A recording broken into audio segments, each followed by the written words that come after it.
Hey everybody, Rob Huffman here. Welcome back to Sin and Sci-Fi in the 60s, France Books Paperback Writers. We have a special guest today. Before I introduce her, I just want to introduce my co-host, Greg. Greg writes for Edward Wednesdays, and he's also the host of a couple of podcasts, including the Edward Summit podcast. You got a lot going on, Greg, a lot of things coming out this year. Is there anything you wanted to quickly let people know about? Yeah, a lot of things brewing, and I'm really excited for what's going to come this year, 2022. I wasn't quite as active as I wanted to be, but I'm really excited that you and I have gone down this road together. In matter of fact, I'm equally as much, if and don't take it this badly, Rob, if not more excited that Jean Marie Stine has joined us here because she is a uh, was there with these folks when this all happened, and I think it was. Well, we got down the France rabbit hole, but initially we met. Ed Wood, in fact, I think it's fair to say, brought all three of us together in some form or fashion. That's right. And so, yeah, our guest today is Jean Marie Stine, and she's a writer of all sorts of things, including sin and sci-fi, an editor, and she's kind of edited Who's Who, and we'll get to that, and also a publisher, anthologist. Jean Marie, welcome to the show.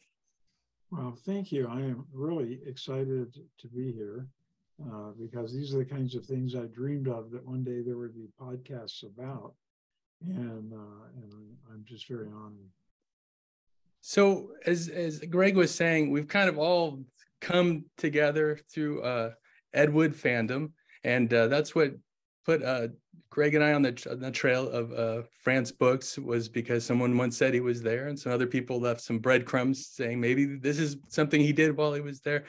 But you had wrote a book, Ed Wood, the early years, in 2001, and it really kind of covered some things that were missing in the oral biography of Wood, really going back to his childhood and whatnot. But at the end of the book, you worked with him in the 70s. Would you tell us a bit about that? We were writing for, I was writing, Jack Jardine and I were writing, to be precise, for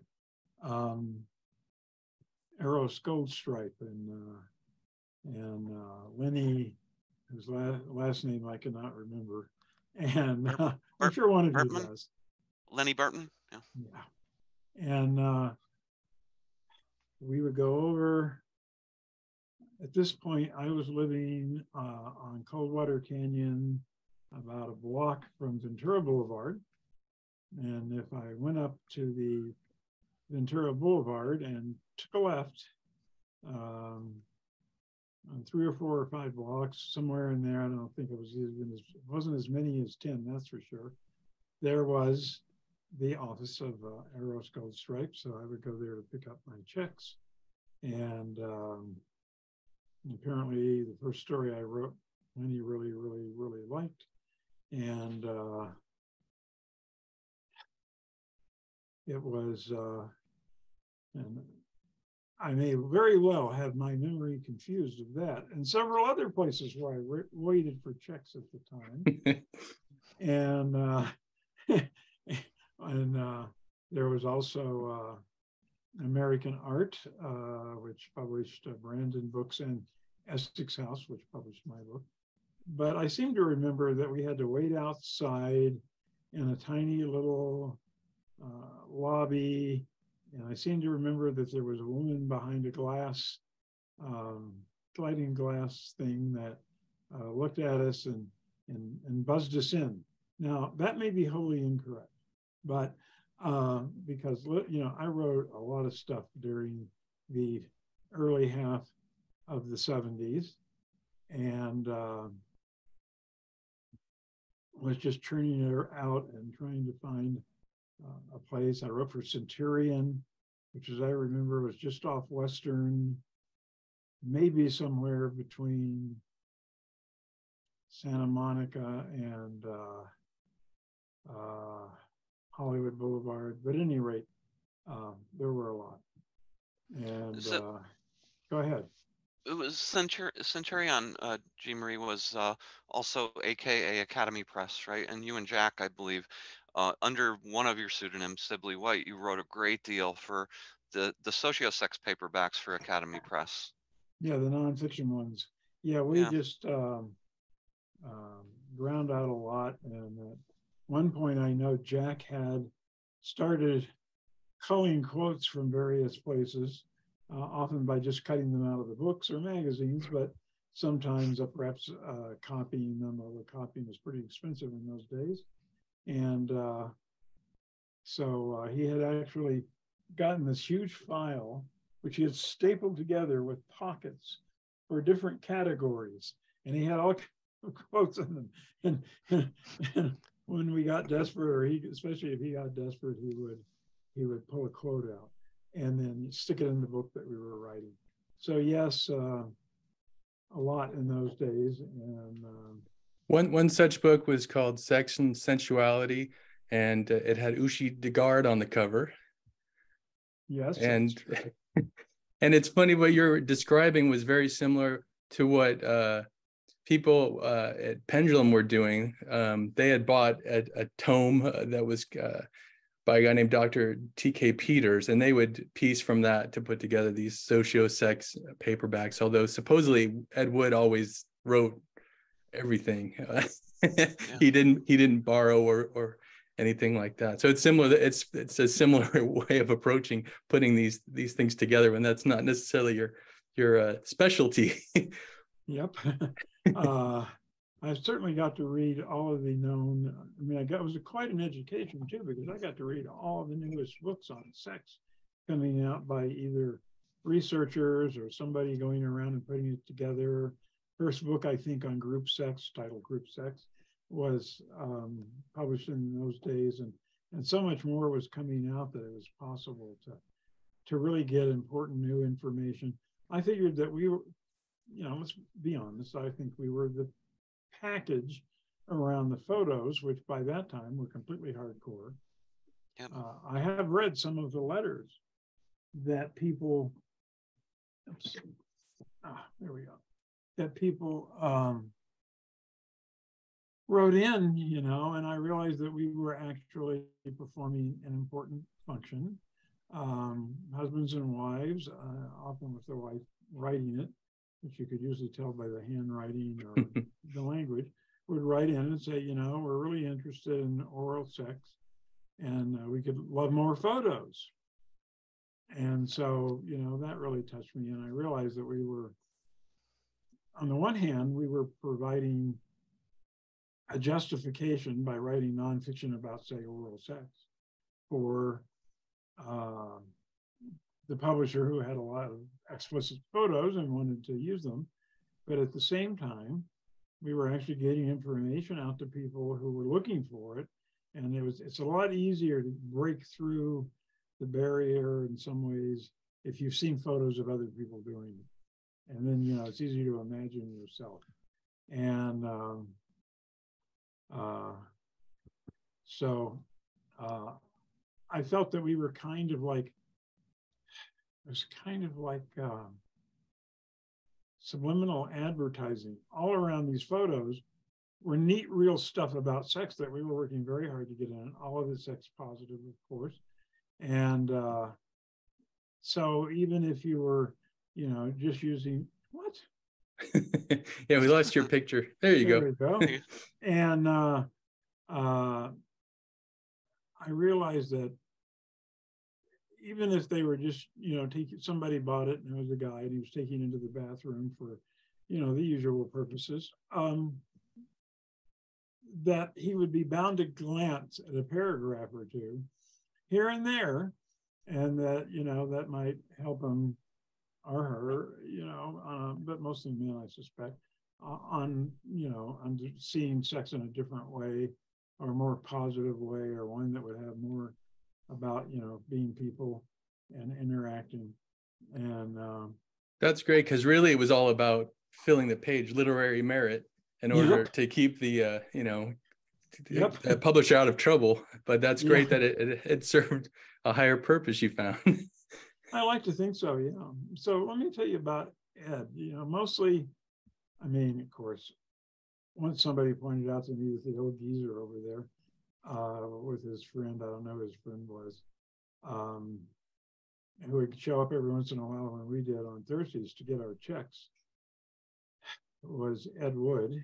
And of course, you know, Plan 9, Bride of the Monster, did you perhaps Bride see? of the Monster, Plan 9, and Bela Lugosi, and all of that would run through my head, and I would be so awestruck that I could hardly ever bring myself to go talk to him. But eventually I did, and I sort of asked him about stuff, and since he and I had, you know, much in common in that sense, you know, I don't know what Ed might have called himself in these days, because we now have a lot of graduations of where you might be on a spectrum, and from, you know, identifying as a woman to you know, being gender non-binary and all the other ones that exist. But I was very interested in his early years because I wanted to know if his experiences, so I'd ask him questions. I wasn't wildly forthcoming, but I'm sure he knew, you know, what was going on in my head, because I would ask him questions about his childhood and how old he was when he first knew, and you know, did he give himself a special name? I don't know, you know, when I was 6 years and 7 years old, I just want people to know it's just not like there was anything in the world to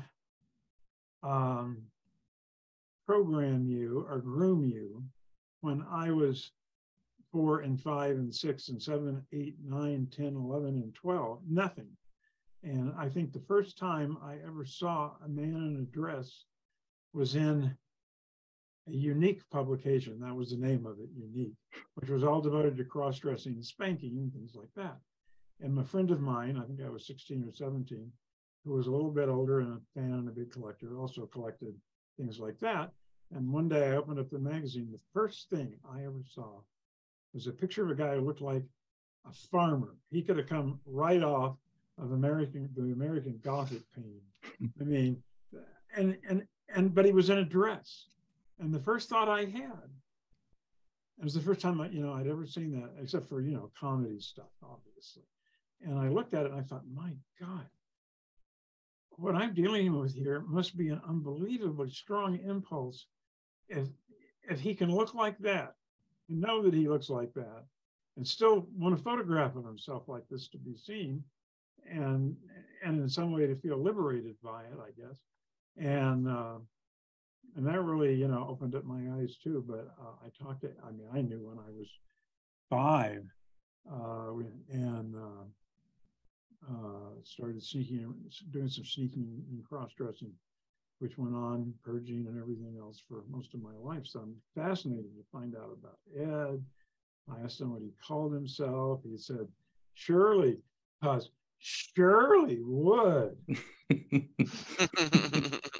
And of course, wow. and he, I told him when I was really young, I thought when I was 5 and 6 and 7, I really wanted to be named Helen. I now have no idea why, except that I liked the name then. I don't know. And so we talked about that. We talked about his cross-dressing when he was young and how he had to hide it and blah, blah, blah. So I'm pretty sure his mom never. The thing I realized later is your mom finds everything that you're hiding. Most of it in pretty obvious places. And it's not like there's a lot of room in a kid's room. You got a closet, you got a bed, you got some bookcases. Somewhere in there it's hidden. And so I suspect that my mom knew some things and that his did too. And we talked about how supportive all of his friends were and how his mom was always telling him he was a genius. And I don't know if you guys have ever read it, but there's a guy, they had a big Ed Wood festival many a decade ago at UCLA, all devoted to Ed's films. And I don't know if you've ever seen the program book, but part of it was written by someone who was working on a degree in aesthetics, and he was referred to as an esthetician, and his name, I think his last name was Huberman. He still writes things today. I've run across them, but not necessarily about Ed. But he wrote a very brilliant analytical piece about Ed's films. And then he made a statement that I think should always inform our thoughts about Ed. He said, just as Orson Welles was a genius and hardly ever put his foot wrong, and so everything came out right, Ed was an anti-genius. No matter what was going on or how simple or easy it was, he never put his foot down right. He never wrote a sentence that was even much more than barely readable in many cases. I suspect some of the stuff was rewritten by copy editors or line editors, but he said that about Ed, and he was right, and it really opened up my eyes to seeing the world in a whole new way. Genius and anti-genius, and in the middle of the spectrum have filmmakers. And I thought that was, to me, very, very illuminating, although I had not read that when I knew Ed.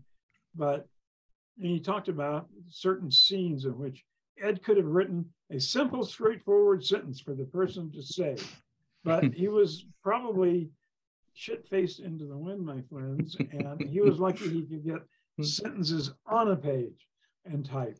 And so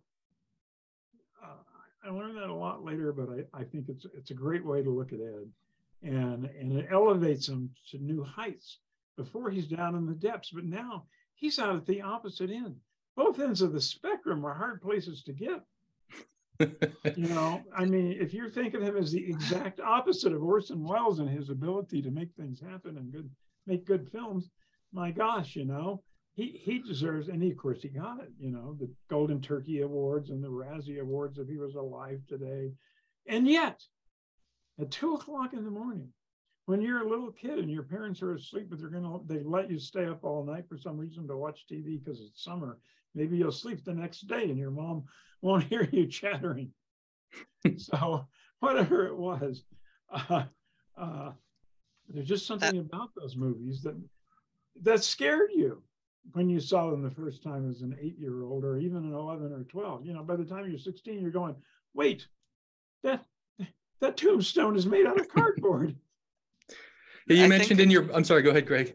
No, I was just going to say the lack of sort of polish, the lack of sort of an orthodox approach to things was largely what for me makes him so unique and so and differentiates him from everybody else. That the Orson Welles bit is interesting because there was a newspaper article about the making of Glen or Glenda published in oh God, it might have been, I can't remember, it was some Southern California newspaper, literally around the time the film was being shot, before it even came out. So Ed Wood at this point is absolutely a nobody, but there's a comparison to him as being the next Orson Welles later on in that article, which I would have to think was something that he supplied the writer with that notion. Of course, Orson Welles in the Ed Wood Johnny Depp film, Tim Burton's film, he meets Orson Welles later on in the film. So that's interesting in and of itself. You mentioned he was probably 3 sheets to the wind.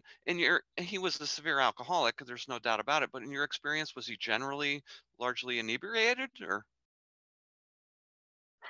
Yeah. By the time I knew him, of course, he had been up and down and up and down, and then for years just doing nothing. Now, for a long time, we said he really didn't do anything during the period after he stopped making black and white films. I had no idea, because of course some people kept it quiet, that he was as deeply involved in writing erotica and erotic novels almost entirely about transgendered people, or transvestites they would have called them then, transsexuals now.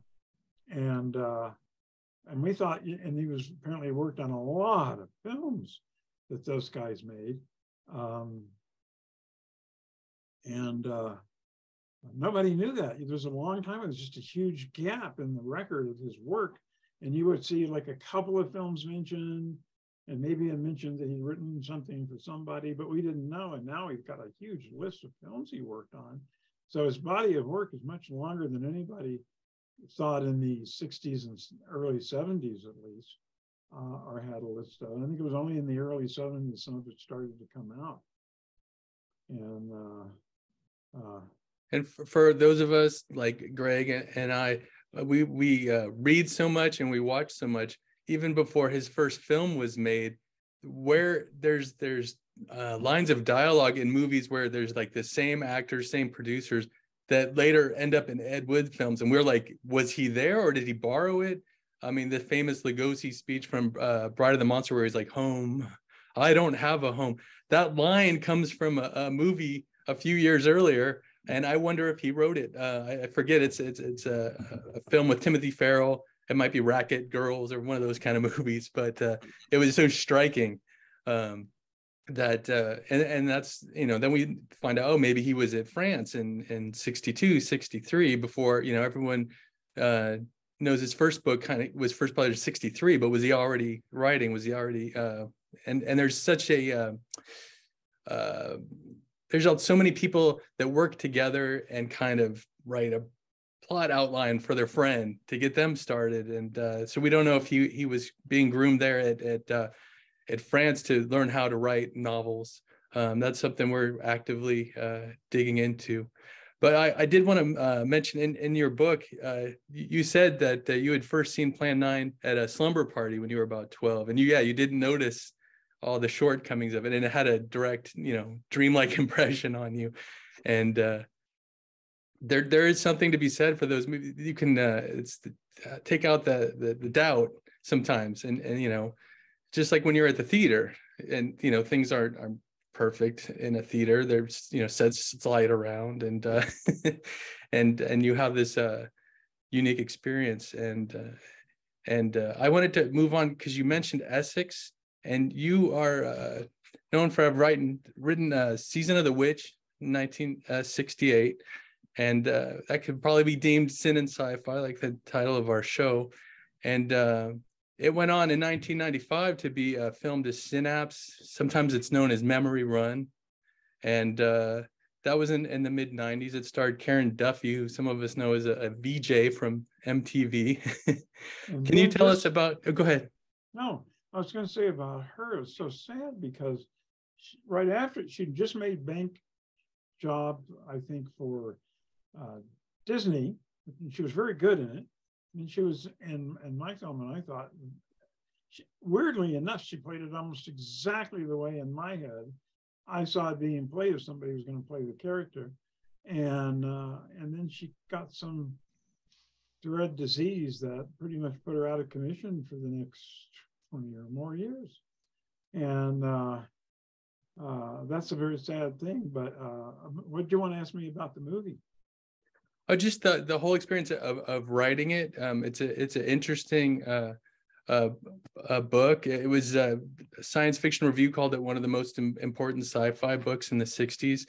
But how did it go from writing it in the 60s to decades later it becoming a film? A very dedicated producer named David Gottlieb. We were pretty much close to the same age at the time. He was married to a woman named Sherry Gottlieb, who was a huge sci-fi fan and owned a science fiction bookstore in LA called Change of Hobbit. And it was really a delightful place where a lot of young sci-fi writers hung around. And after she closed at 4 or 5, she closed all the doors, and then we'd go into the back room and we'd all light up joints and spend the next hour or two hanging around and just talking. And I didn't know, I was always very puzzled. See, because he loved the book.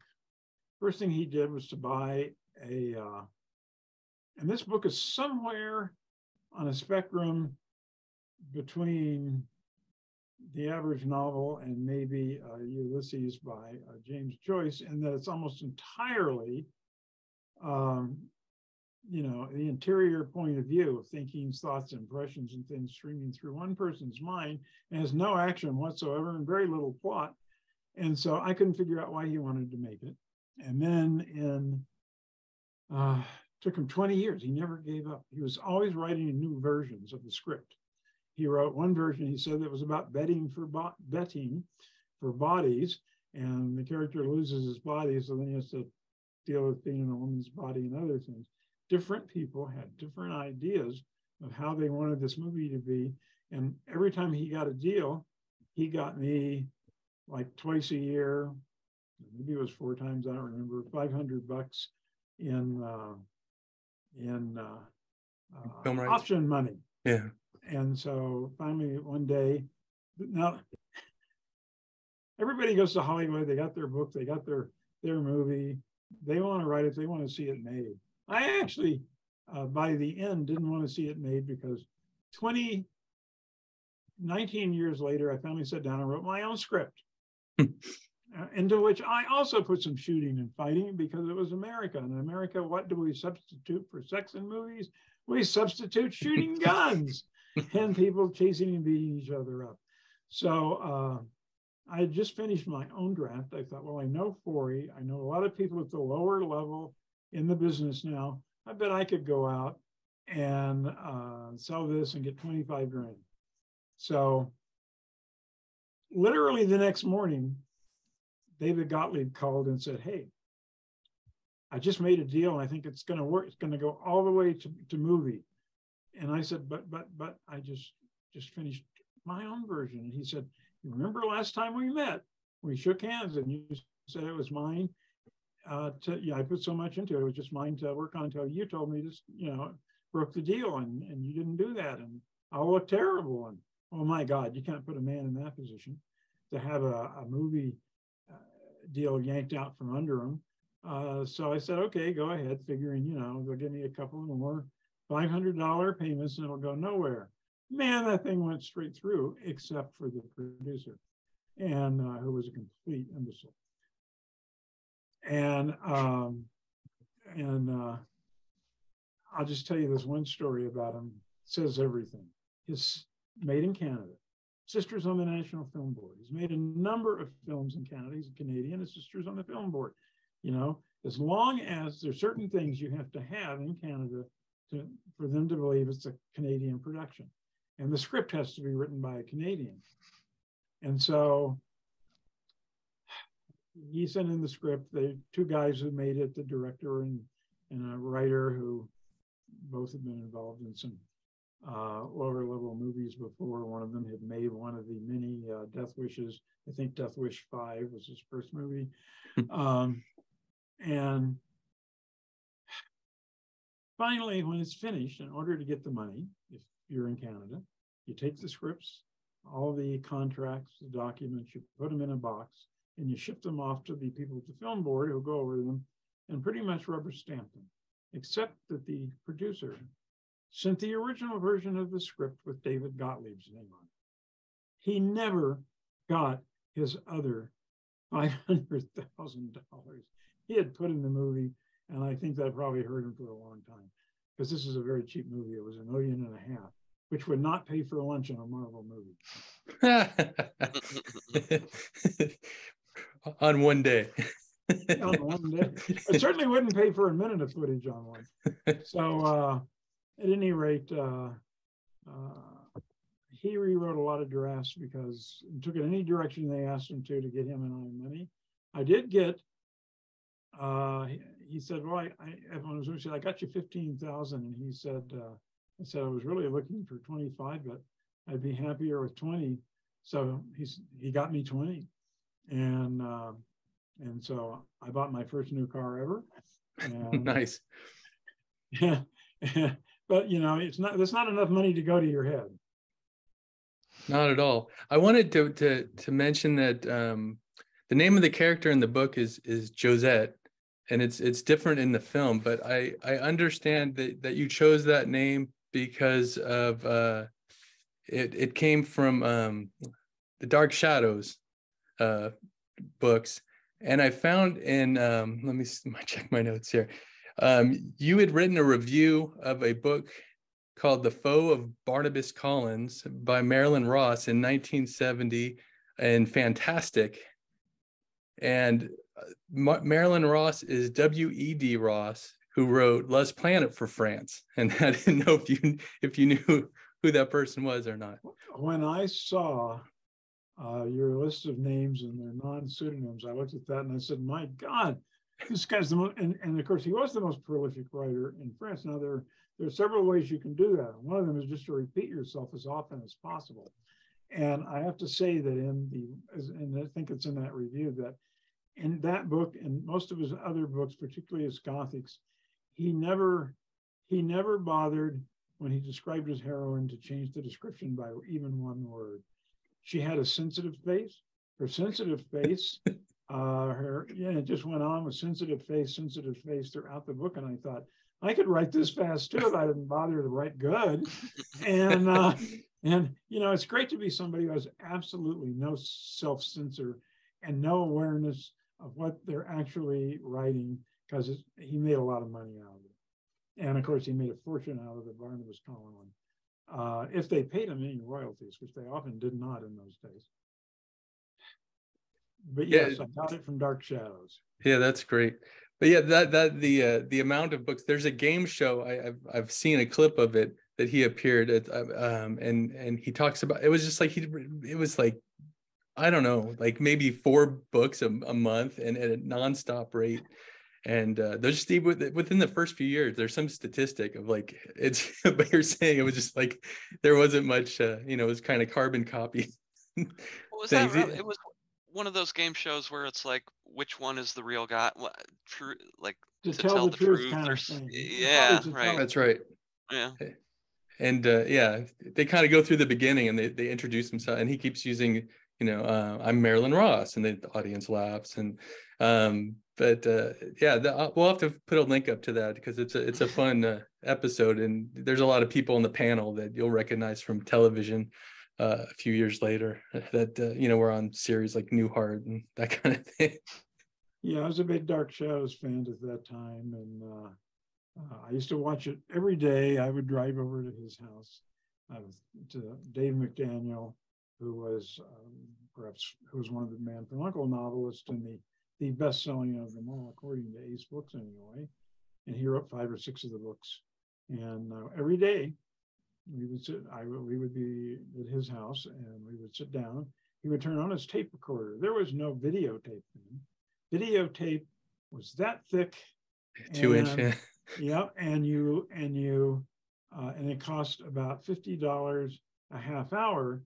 And so he kept telling me, this is what's going to be the future, is going to be videotape. I'm taping the audio track so I can play it again for myself someday. This is so good, I'm going to have to. And I kept, but Dave, how could we have videotape if it's $150 an hour? Nobody can afford that. And he said, they will be making so many, just like TV and everything else. The price will start out high and fall precipitously. And that's, of course, exactly what happened. And, within a few years, you could buy videotape, old movies on videotape for $1 if they were in public domain. And the 99-cent bins were full. And every day we'd, roll a couple and sit there and watch Dark Shadows. And he was a fiend. You had to hold your breath till the last bit of the smoke was used up in your lungs, because he didn't like to waste the stuff. And on the very last day of Dark Shadows, I started crying when they started reading the part from Shakespeare. The last episode ends with, our revels now, and all the actors, blah, blah, blah. And I started crying.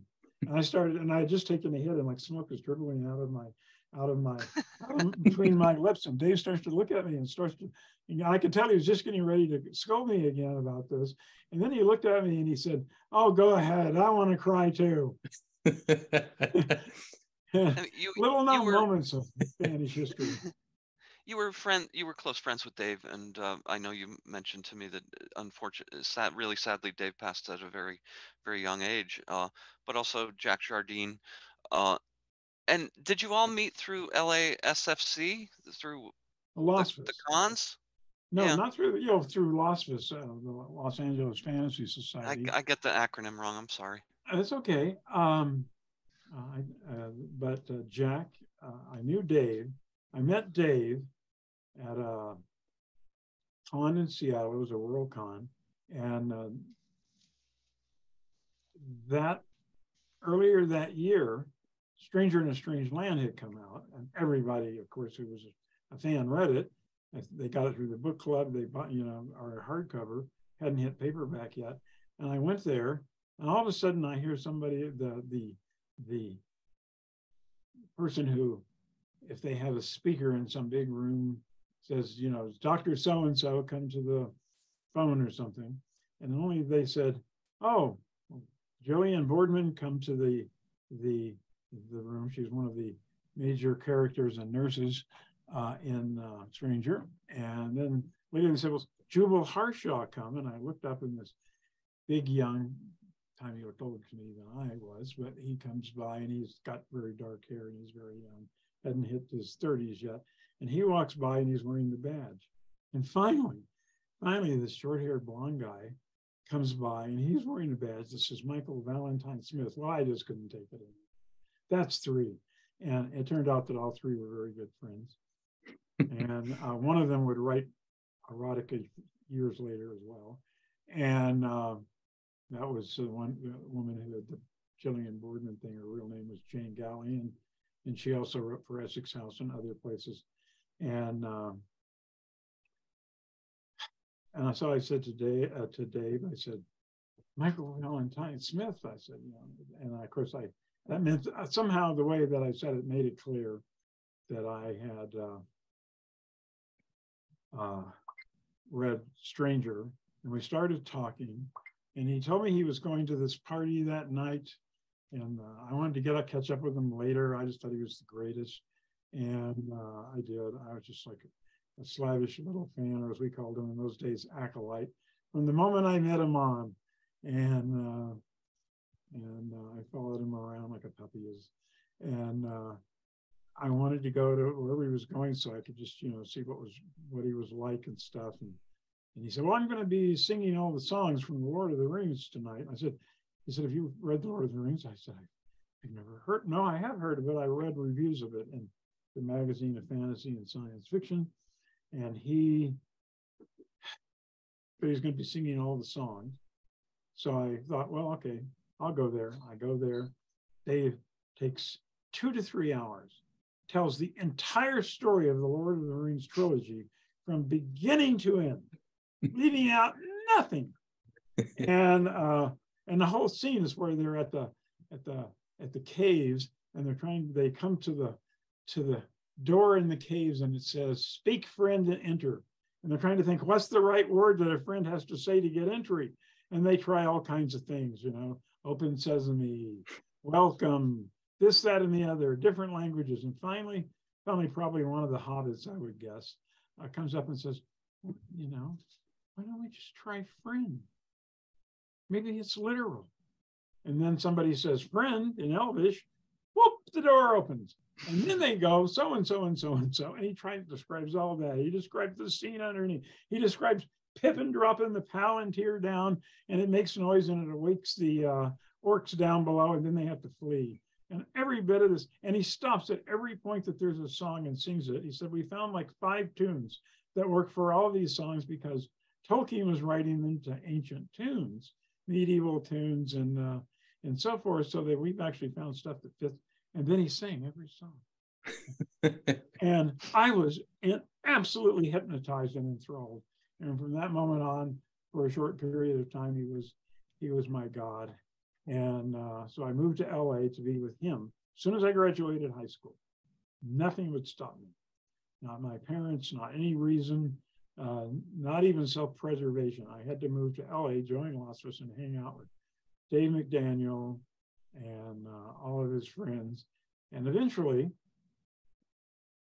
I came back. I went away from LA for a little while, around 69, and came back the next year in 70.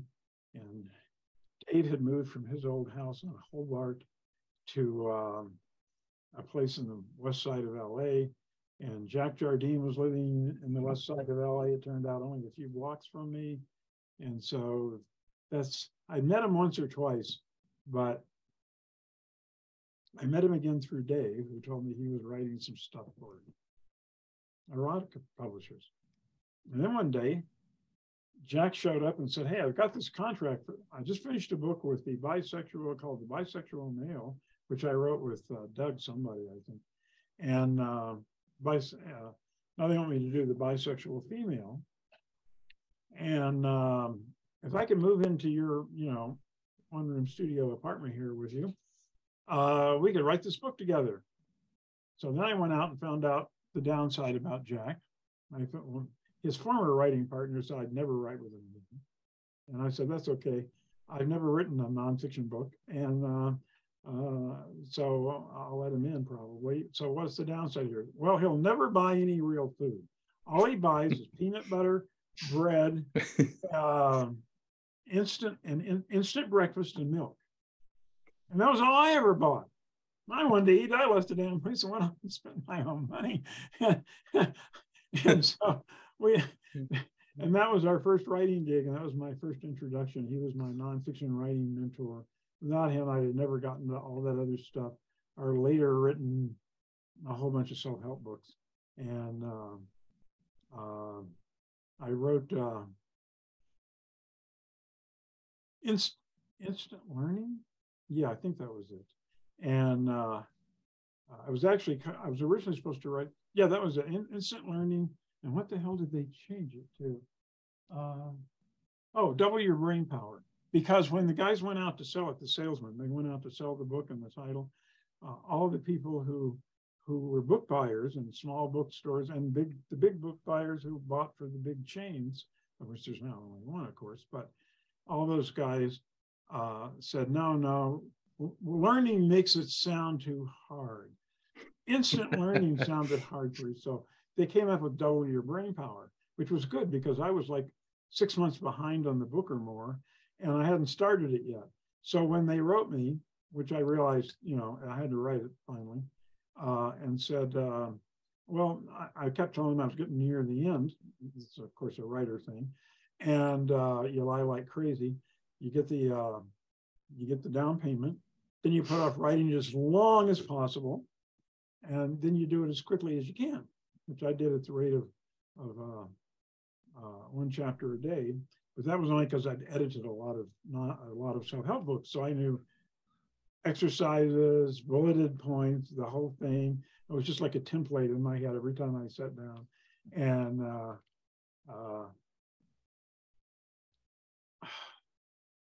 what was that going to?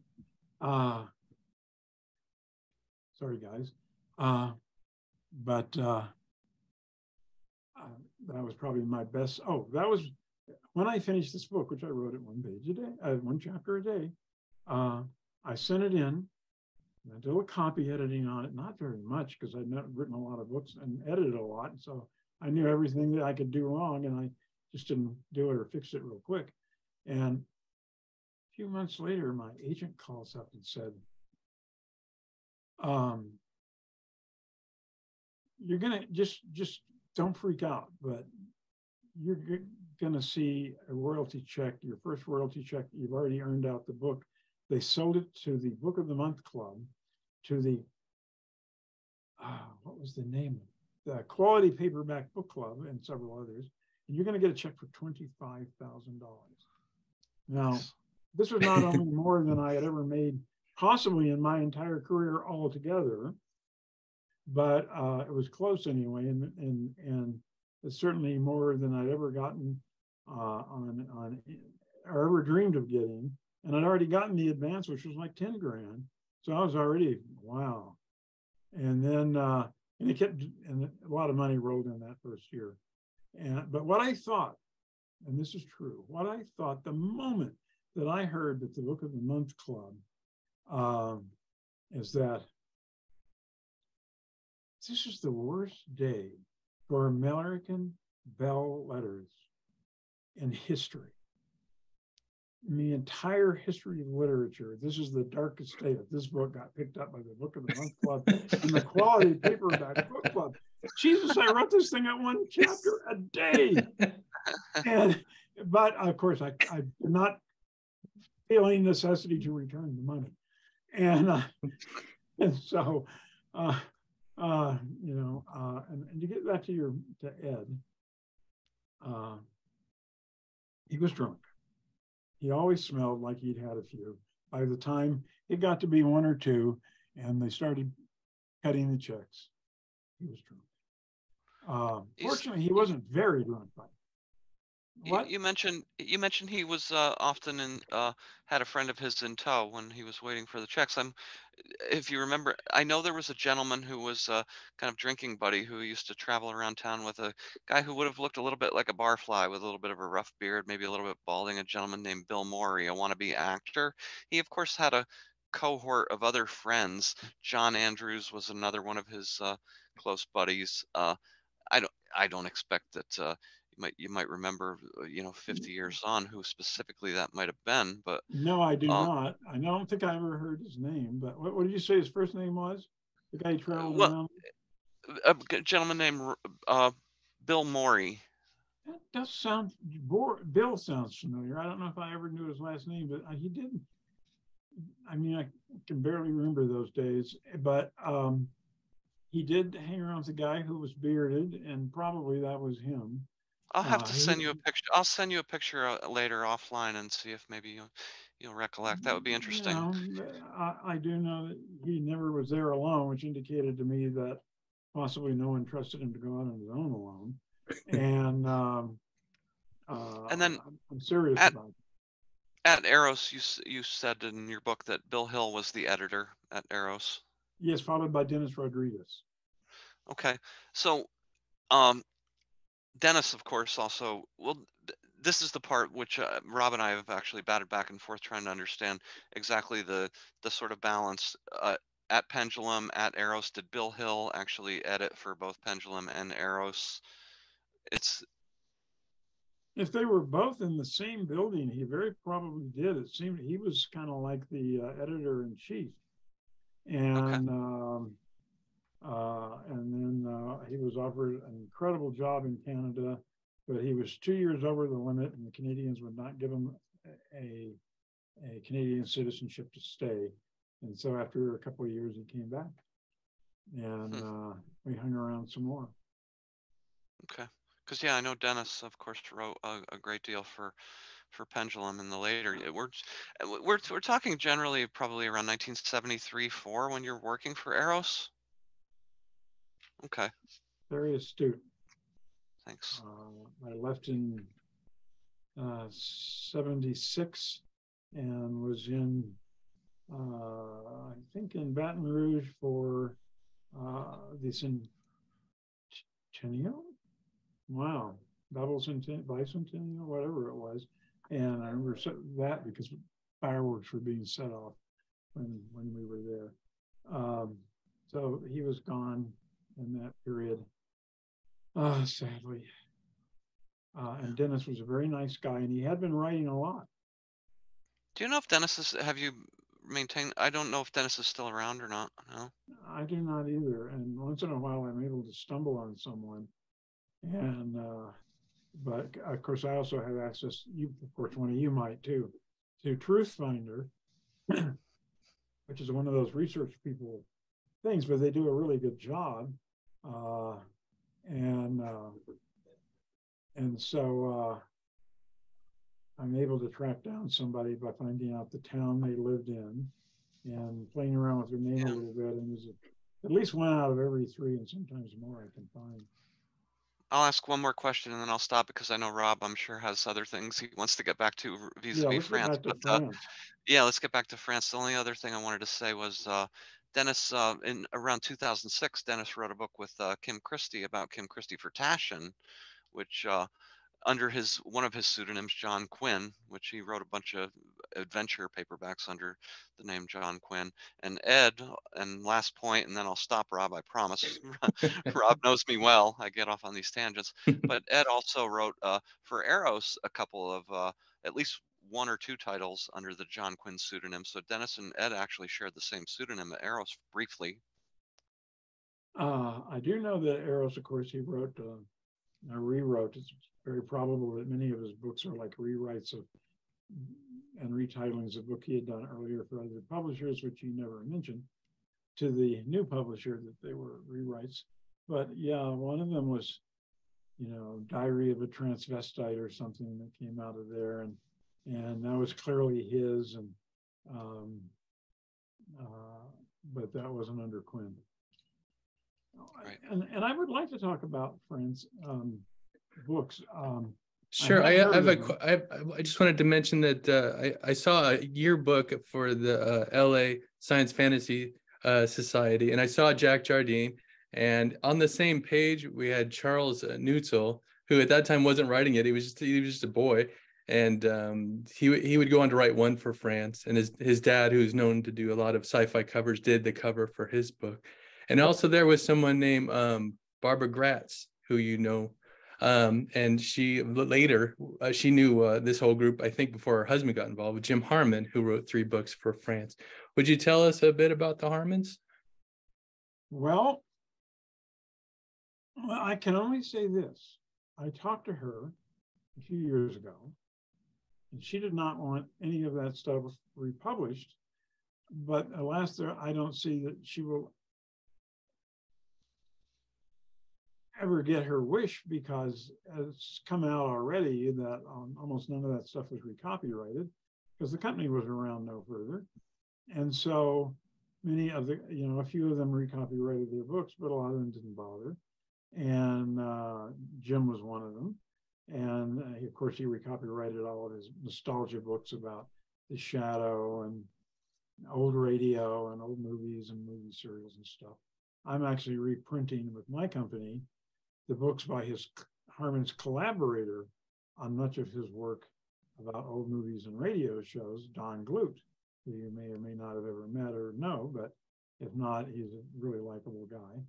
And I just published, first I did the history, True Vampires of History, 2 True Werewolves of History, and then I did the Frankenstein legend and the Dracula book, and now I'm working on, I don't know, classic monsters of the movies or something, which we're bringing out. They were all books he wrote in the 70s. That's awesome. And then we'll get to the Harmons. But she didn't want those books reprinted. And I'm sure that someday somebody will reprint them. I'm reluctant to do so, only because she was so adamant, and it was clear to me that it had deep emotional meaning for her not to have them reprinted, although they're actually not very sexy by today's standards. I mean, they wouldn't even, light up a third grader. And, so. It's interesting that I think Ramble House reprinted some of those before he passed, and also reprinted a full book that a sci-fi book that he never had published back when it was written in the late 50s. But I had recently read his 3 France books, and you're right. He obviously had a lot of fun. He got out of the game when things got a little too explicit for his comfort level, and in the old time radio book, really, that his first one really took off. But he had a lot of fun with it. I'm not familiar with his first novels at Epic. I haven't read them yet. I just know them by title and his relationship with Ron Haydock, who we can get into. But at France, he wrote about the 20s and with a cowboy star, and then he wrote about a comic book world, and then he wrote the third one.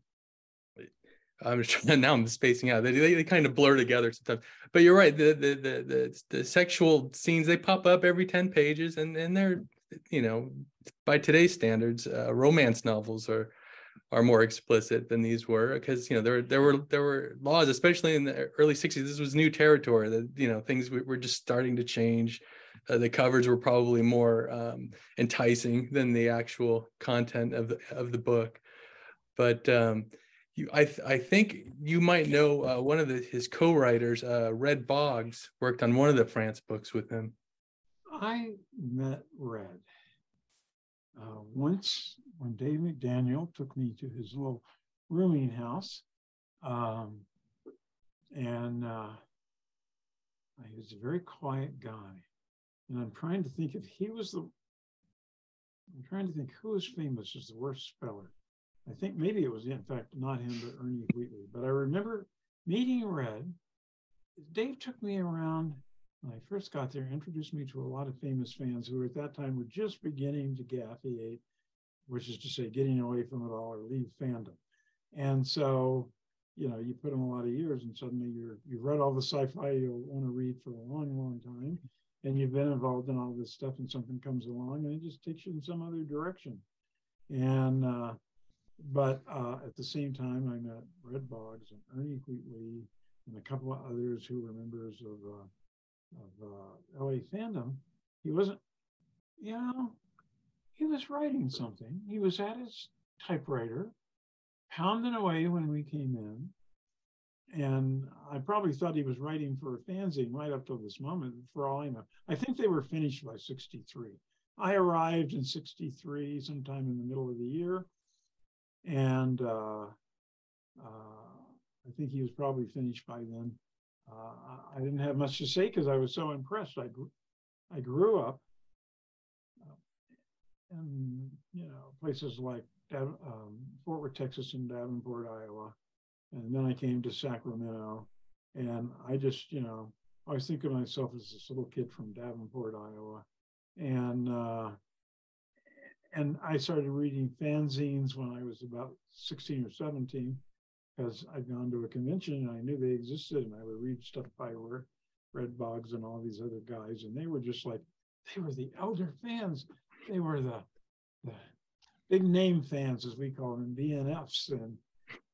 And fandom in those days, which was very small compared, now everybody calls themselves a fanboy or girl, and many of them seriously are because it's a much wider group or whatever, but it was a small group then, and it was arranged like royalty. All the actual royals of royal blood were like the pros who wrote for Ace Books and Astounding and all those places. And then there was the next level, which were the BNFs, the really well-known fans who put out fanzines and put on cons, and they were the next level down. They were kind of like, I don't know, the lesser level of nobility. They didn't really have, you know, actual blood in them, but they were higher than the rest of the peasants, which was us fans. And that was fine with me, but, you know, it was just the way it was striated at that moment in history. And so I thought, oh, these guys were great. I read their stuff, and okay, here's where we might go too far for YouTube, but I don't think so.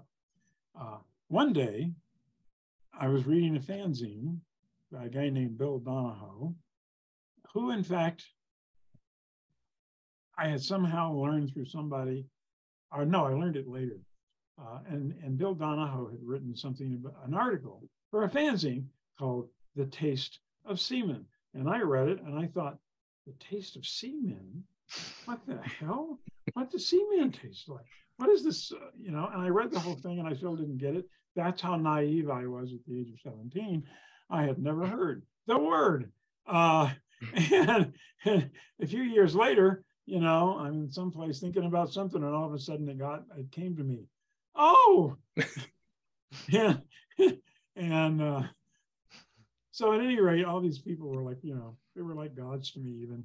And so I was often quiet when I was around somebody whose name I had read in fanzines several times and who I knew to be BNFs. And the two people who really reached out to me were, in fact, Dave McDaniel and Bruce Pells, and who were two tight buddies for a while. And then they broke up, probably an ego thing. Or maybe they broke up over Coventry, which would be another whole thing altogether. So one thing I want to say about, I think this is very important because I don't know if you guys realize it or realize its significance, but unless I'm wrong, Don Rico, who went on to write comic books of all kind, wrote, after Karl Barks died, who you may or may not know, but is known as the Good Duck artist, and created Scrooge and Gyro Gearless and whatever his name, McDuck, who's the luckiest duck in the world, and also Scrooge's great rival, and all the others. He was named Don Rico, and I cannot believe that there are two Don Ricos going around. And this is the irony. Here's Don Rico starts out writing erotica. Then he goes on to better stuff because he's got a hustle and he makes friends easily or whatever his great talent might be. But usually you also got to be pretty likable. And he ends up writing the Donald Duck stories and the Scrooge McDuck stories after Carl Barks died. And if you go to the bookstores, online, you'll see the giant color book editions bound in leather and box that they did of Carl Barks' work. Why? Because he was that good. Carl Barks, if you know, is just the most astonishing writer of any kind of comics for kids ever. I slowly began to realize as I read them and was growing that there was one guy who was better than anybody, and instead of putting a period underneath the period, or the period a dot underneath the question mark or exclamation point, he drew a tiny little circle. And that artist wrote all the best stories. Because you can tell you're a kid, right? You got good taste when you're growing up. And they may like a few things that you're embarrassed by, but overall you look back and you think, man, I was dead on. Nobody saw this then, but I did. And of course, millions of people across America, kids were discovering Carl Barks. And you will see his collected works. You can buy his collected works for a high price now, and on Kindle too. And they sold so well that they decided to make Don Rico the next Carl Barks, in terms of, he'd never be as big as Barks, but they have taken now and they have published in limited editions, boxed and everything, and finally is in Kindle format, all of the Don Rico, Donald Ducks and Carl and Scrooge McDuck comics. And they have no idea that he's the Don Rico who was writing sex novels in the 50s. That's right. He wrote 7 for France, and presently his family is and his son and his second wife are trying to get money because he co-created with Stanley and another fellow whose name I can't remember offhand, Black Widow, who everybody's watching on the silver screen. And there's other people like him that are it's argued, was this work for hire? Or did people pick and choose, and which makes it not work for hire? And that's something that's going on today, 60 years later. But yeah, at the time, comic books didn't pay very well, and writing these paperbacks supplemented his income. And he was very prolific. He wrote under a number of pseudonyms, but under his own name as well. And we'll get into a very interesting individual, how he came to art and that kind of thing. So we'll do a whole show on Don Rico. But yeah, it's a very interesting. All these people at France, they're so interesting. And I remember the novel I couldn't remember by Harmon had to do with radio, which was obviously dear to his heart. And in that novel, there's a character that is a DJ, and he's kind of a hep DJ. It's 1962, and he's playing all the hits, but his station is the last station to have a radio drama that he does, and nobody knows it's the same person that does the character for the radio drama. And anyway, that's a fun book because there's lots of name dropping, and we mentioned earlier Ron Haydock, who was a buddy of his and came, from like a Gene Vincent band and came to Hollywood, and he helped Ron Haydock write books. He would plot out his first few books and get 20%, and Ron Haydock would finish them out. And we're not sure if Ron Haydock was at France or not. He had a biographer who thought he worked on the comic strip book, but that was really Red Boggs, it turns out. So we're still not sure. There's a name Saxon at France, and that was something that was used by Ron Haydock sometimes. And so we're not sure if he's there or not. We got to dig into it more. But they would name drop each other's pseudonyms in each other's books. And you could tell they were, there's a guy with a guitar case named Don, maybe it was Don Shepard, and he's just kind of creating his best friend in the book. And anyway, they kind of helped each other back and forth. And they they met through the same society we've been talking about throughout our whole talk here. And they went on to work on Famous Monsters of Filmland, which was published by Forrest J. Ackerman. And he was the agent of all these people. He was a writer's agent, besides being a publisher and editor and a sci-fi writer himself. And you worked on a lot of books with him. Could you tell us about Uncle Forey? Yeah, he was the sweetest guy I ever met. He could get his feelings hurt, but he personally had no meanness in him. But when his feelings would get hurt, he would, you know, Harlan Ellison, who did not write for these guys, but did write for the guy, through the agent in New York, Scott Meredith, who was also his agent at the time. He wrote for the guys, talking about the first layer, our wave, which is the 50s, and the 60s when it was a little more explicit. He wrote for the same companies that were publishing Bob Silverberg and 2 or 3 of the biggest mystery writers of the time who have now grown to legendary figures were all there. And he certainly wrote for Essex House, but he was one of the ones in the 60s with Bob Silverberg who really knocked out a lot of the stuff, because they guaranteed you would get paid the day you turned it in, or the day after if it was late in the day. And who was going to turn that down?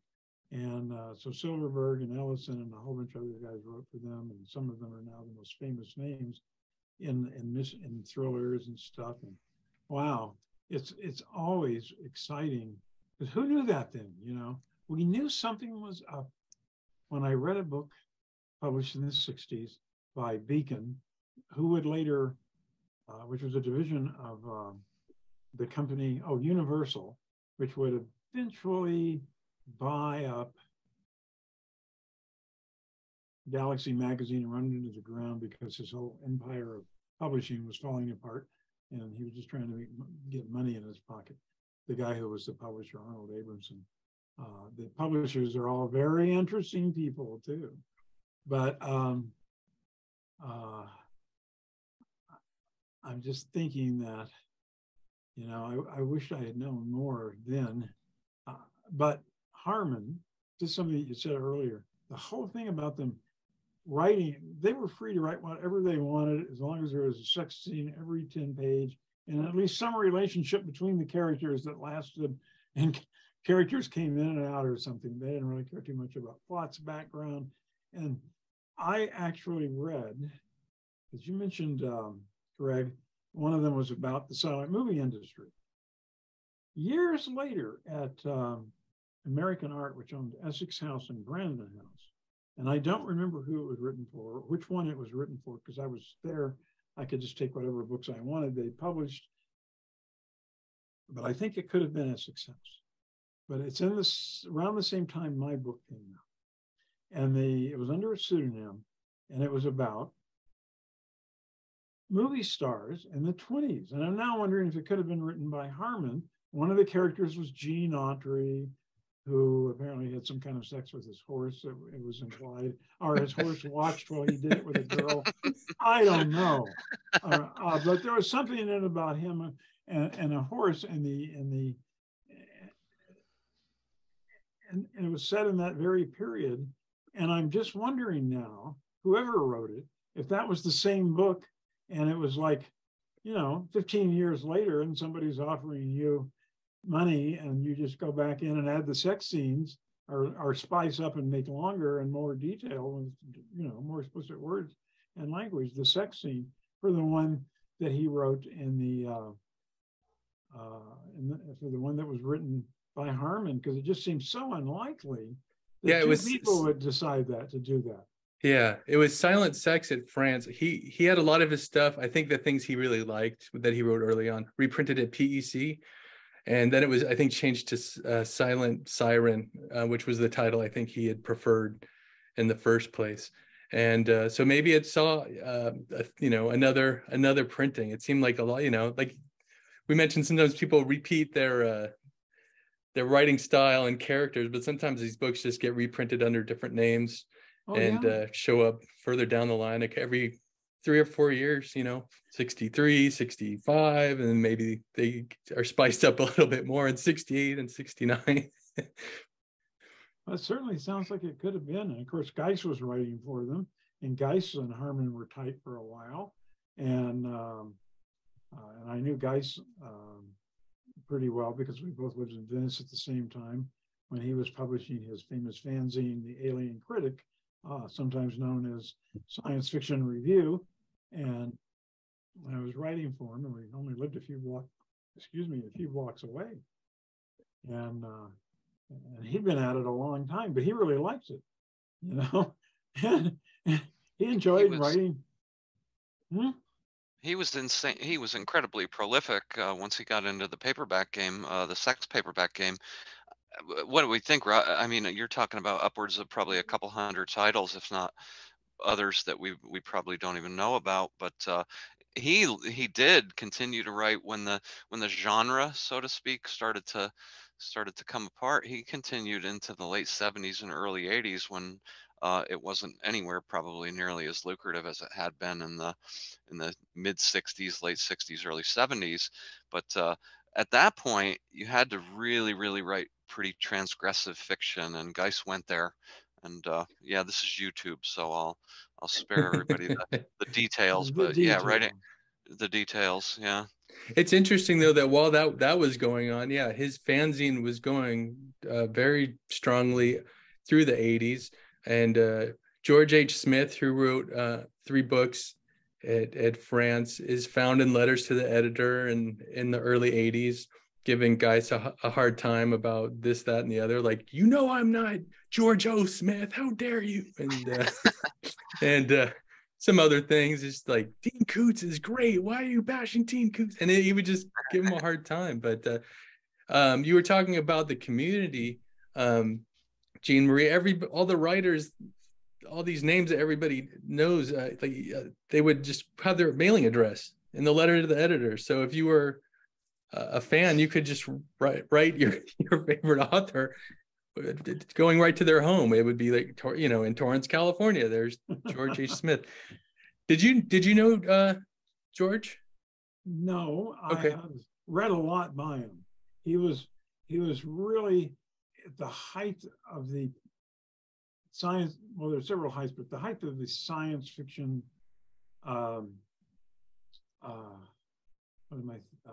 Digest boom. When there were, I don't know, up to 10 science fiction magazines in digest form on the stands all at once. And then things went on, and suddenly there was only one, and a lot went out. But during that Halcyonian period, George H. Smith sold a lot of short stories and novelettes to those magazines. And he was a guy because he could always find a new place to sell stuff.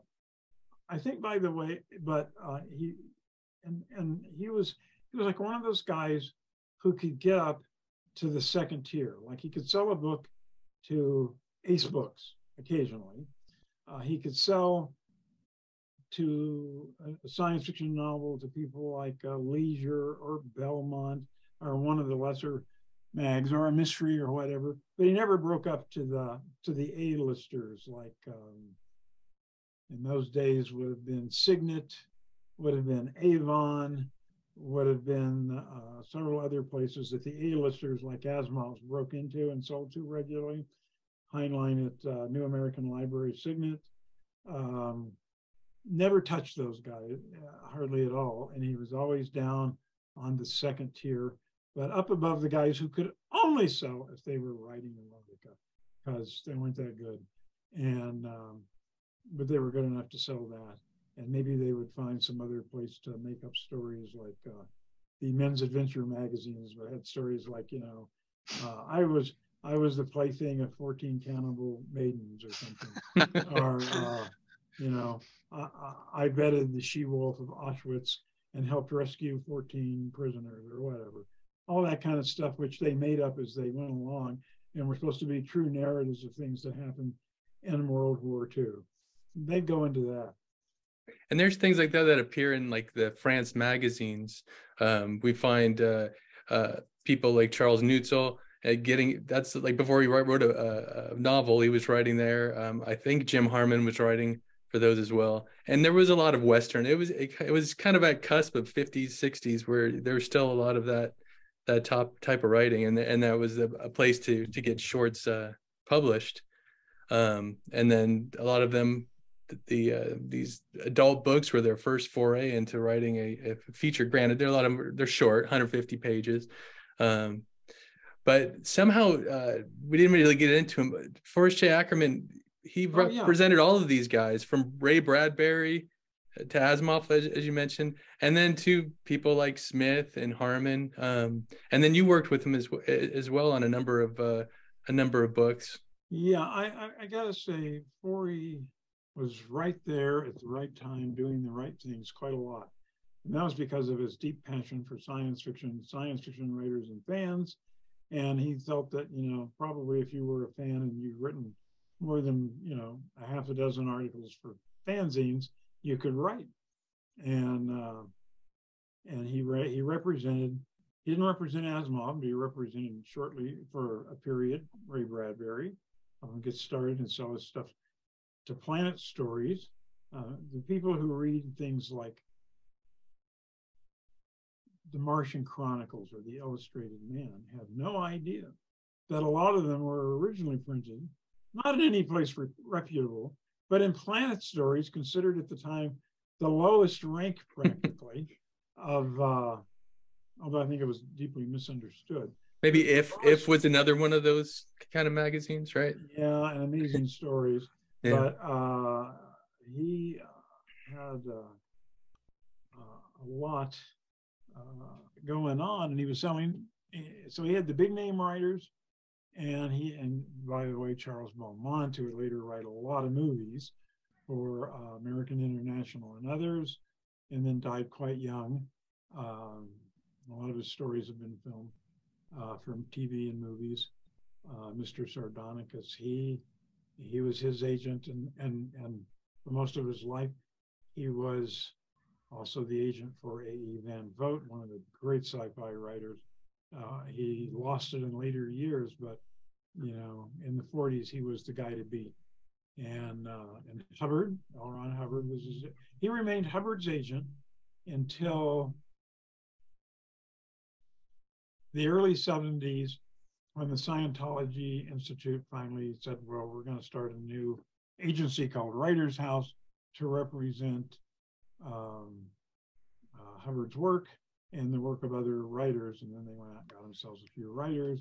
And but it's owned by Scientology. They just wanted it to look like it wasn't Scientology. And Van Vogt, A.E. Van Vogt actually wrote about Scientology, and even L. Ron's first book, Dianetics, and issues of magazines like Spaceways. This is like really, really early on, 1953, 54, something like that. So it's fascinating to think that Forey was still representing L. Ron that much later. I had no clue. I would have thought they would have I thought that split off sooner. Yeah. Kind of when Dianetics was kind of right. Because he was, I think I read something that Ackerman was interested in Dianetics, so he was involved in that. But then people kind of faded away from that as it kind of became more of a way.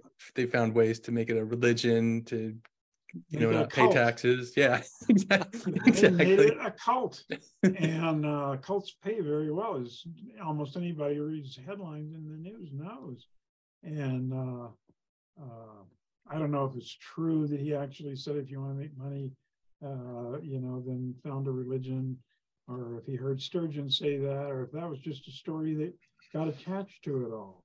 And the other day I read that Sturgeon was supposed to, the great fantasist Theodore Sturgeon said that, how do I do it? I have the heart of a little boy in a jar on my desk. But that was actually said by Robert Bloch, who is a terrific writer of horror stories and one of the greatest humorists to ever live. And he could think them up on the spot. And you thought, why didn't he just go into writing jokes for Jack Benny and just work his way up to the top and make the big money? But a lot of his humor is in a lot of Ackerman's magazines. He worked on some of those at times. Yep, I do want to talk about. But see, in order to do that, you have to understand one thing. These guys didn't hang out together a lot because they like to write erotic novels and everything. They were, a lot of them, science fiction fans, and at least had read some, and most of them had read a fair amount when they were growing up. And they all had a very similar mindset. You know, they all could write science fiction and had tried it a few times. They were all interested in the future. It was a period of the beginning of a huge social upheaval that would become in the 60s, the sexual revolution. They were all very interested in sex, partly because nobody was getting any in the 50s and it wasn't easy. And so they were thinking about that a lot, and thinking of sex scenes, no doubt, when they were in need of relief, and other things. And these guys all had a very and they were all into old radio, which was just about beginning. It died in the 50s, as you know. They were into old radio. They were into the old horror movies. They weren't just guys who had seen them. They were guys who were into them. And so they could write about sex. They may not have been getting much. Some of them didn't get any. And I'm very serious, but they were thinking about it all the time. So that made it easy. They were thinking about old movies. And here comes Ackerman, who's got some interest. Beautiful women movie stars, skimpy costumes, and were all big interest of his. And so, as is now well known with spanking. I've read a lot of stuff. Some of it I think may even be on Wiki, but I can tell you right now that Ackerman never had a spanking session that wasn't consensual. And I do not, I mean, you know, we talked about this near the end of his life when we were working together, but he never had a spanking scene that wasn't consensual. Actually, it's very hard to have one. First, you have to chase the other person and handcuff them if they're not interested. Because, you know, first it's not easy to bend somebody over your lap and force them to be spanked. And so, and also I know what he was like, and I know all the people that but I know many people he asked, and some said yes, and some said no. And Ackerman was a guy who could take no for an answer. And not a lot of people can. So he was also interested in sex, and if somebody came along and said, if people could write some sex books for me, I'd buy some books from your authors. And so he did. And so he represented people from the zenith on one side to the anti-geniuses on the other, maybe, but certainly not, you know, the best writers always. And when it came to the sex books, because they were all there in LA, and by then you can bet Ray Bradbury is not going to write a sex book. But some of the others did, and I'm pretty sure that some of the people that there are people who were his, I believe that there were people who were his clients that wrote some of the books you don't have names for, that we don't know. And I could take my guess at a bunch of them, and because a bunch of them often would appear, if you go through the lesser writers in the world of it, and you go through a few other places like a few other magazines like Spaceways, that you will find that the names of those people probably fit some of the pseudonyms you're attempting to define, but it's too late now. We'll never know because they're gone. And but well, you've given us a homework assignment. A lot of these old magazines are on Internet Archive, so you got Greg and I being ready to dig in.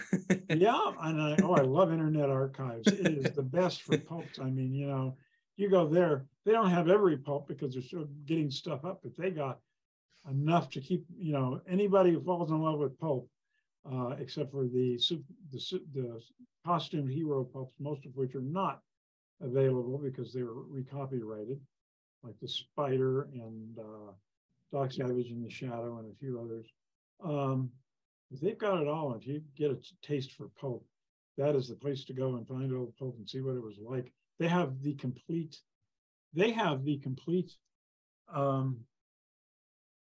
Weird Tales there. And this is my complete Weird Tales. Let's see if I can get this in the camera. Oh, huh. Well, too bad. I'm using a virtual background, so I guess that's. Oh no, there you go. Complete Weird Tales, all 5 discs, and occasionally you can even find this stuff for sale on eBay or something. But then somebody will come along and complain about some of it. Most of it is in public domain, so they can't complain. And but it's very handy to have, and you can find all kinds of stuff on like that on archive.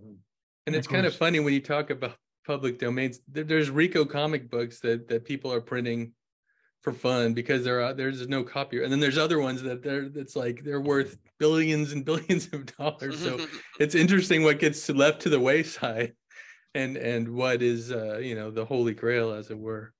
Before we get too far along, I just wanted to touch on a couple more things in your career that I think our viewers would be interested in. One, you mentioned Ace Books a number of times. You had a book on Ace, and a lot of people in America aren't that familiar with the Prisoner. It was a big show in the UK. I think I learned of it from listening to an Iron Maiden record in junior high, because they were fans of the show. But there was a spin-off of novels based on the world of the Prisoner, and you wrote one of them. And anytime I look for your work, I see that one a lot. It's been reprinted numerous times. Tell us about the Prisoner. Well, the Prisoner show doesn't die for some reason, and it's very short, so it should have. I mean, it should have been dead because nobody likes to syndicate a show that's less than about 3 years of about 72 episodes long. And there used to be reasons for that, but now that it's in streaming and it's on download and everything, but it never seemed to die. And here or in England, and there was always someplace somewhere somebody was showing it in syndication, often in a big city, and I think that's why it didn't die and why there's so many editions. I know my book went to a hardcover, a U.S. edition, a U.S. paperback edition, 2 British paperback editions, and then a big trade paperback edition, same size as a hardcover. And I was astonished when I discovered this. And I had seen the British hardcover, possibly a book club edition of My Prisoner novel. Of course, we didn't get any royalties. We just got a flat fee in those days. Oh, that's too bad. Nowadays, they pay us a lot of money. Yeah, but at any rate, I actually wrote I saw one at a convention, and it was in hardcover, and it was just the 1 volume. They'd done all 3 volumes on hardcover, and there was mine, and so I bought it. And then years later, I saw the giant omnibus edition with all the books in 1 volume. And I wrote the publisher in England, and I said, you don't owe me anything. You don't have any obligation to give me anything. But I did write the 3rd book, and I would be very happy if you could send me a copy. And they sent me a copy. I wrote them a very sweet letter back. And that's how I actually have that copy. I got them all up on my bookshelf up over there. And well, actually, it's in my real office. If you saw my real office, it'd be a disaster. So I'm virtually in my living room here in Mexico. It's funny. I read that Jim Harmon had to buy some of his paperbacks at book collector shows. He'd be like, I wrote that. Will you give me a break? Because it was some collectible cover, will you give me a break on purchasing that? I don't have a copy myself. But I will tell you how the series came to be a series of books. One day at a WesterCon in, I don't know what year it was, 69, 70, who can remember? It was so far from the past. But I was sitting, it was late in the evening, a bunch of fans and a few pros were all sitting around. We're sitting on one staircase a couple of people are standing up, and we're just like, shooting the breeze. And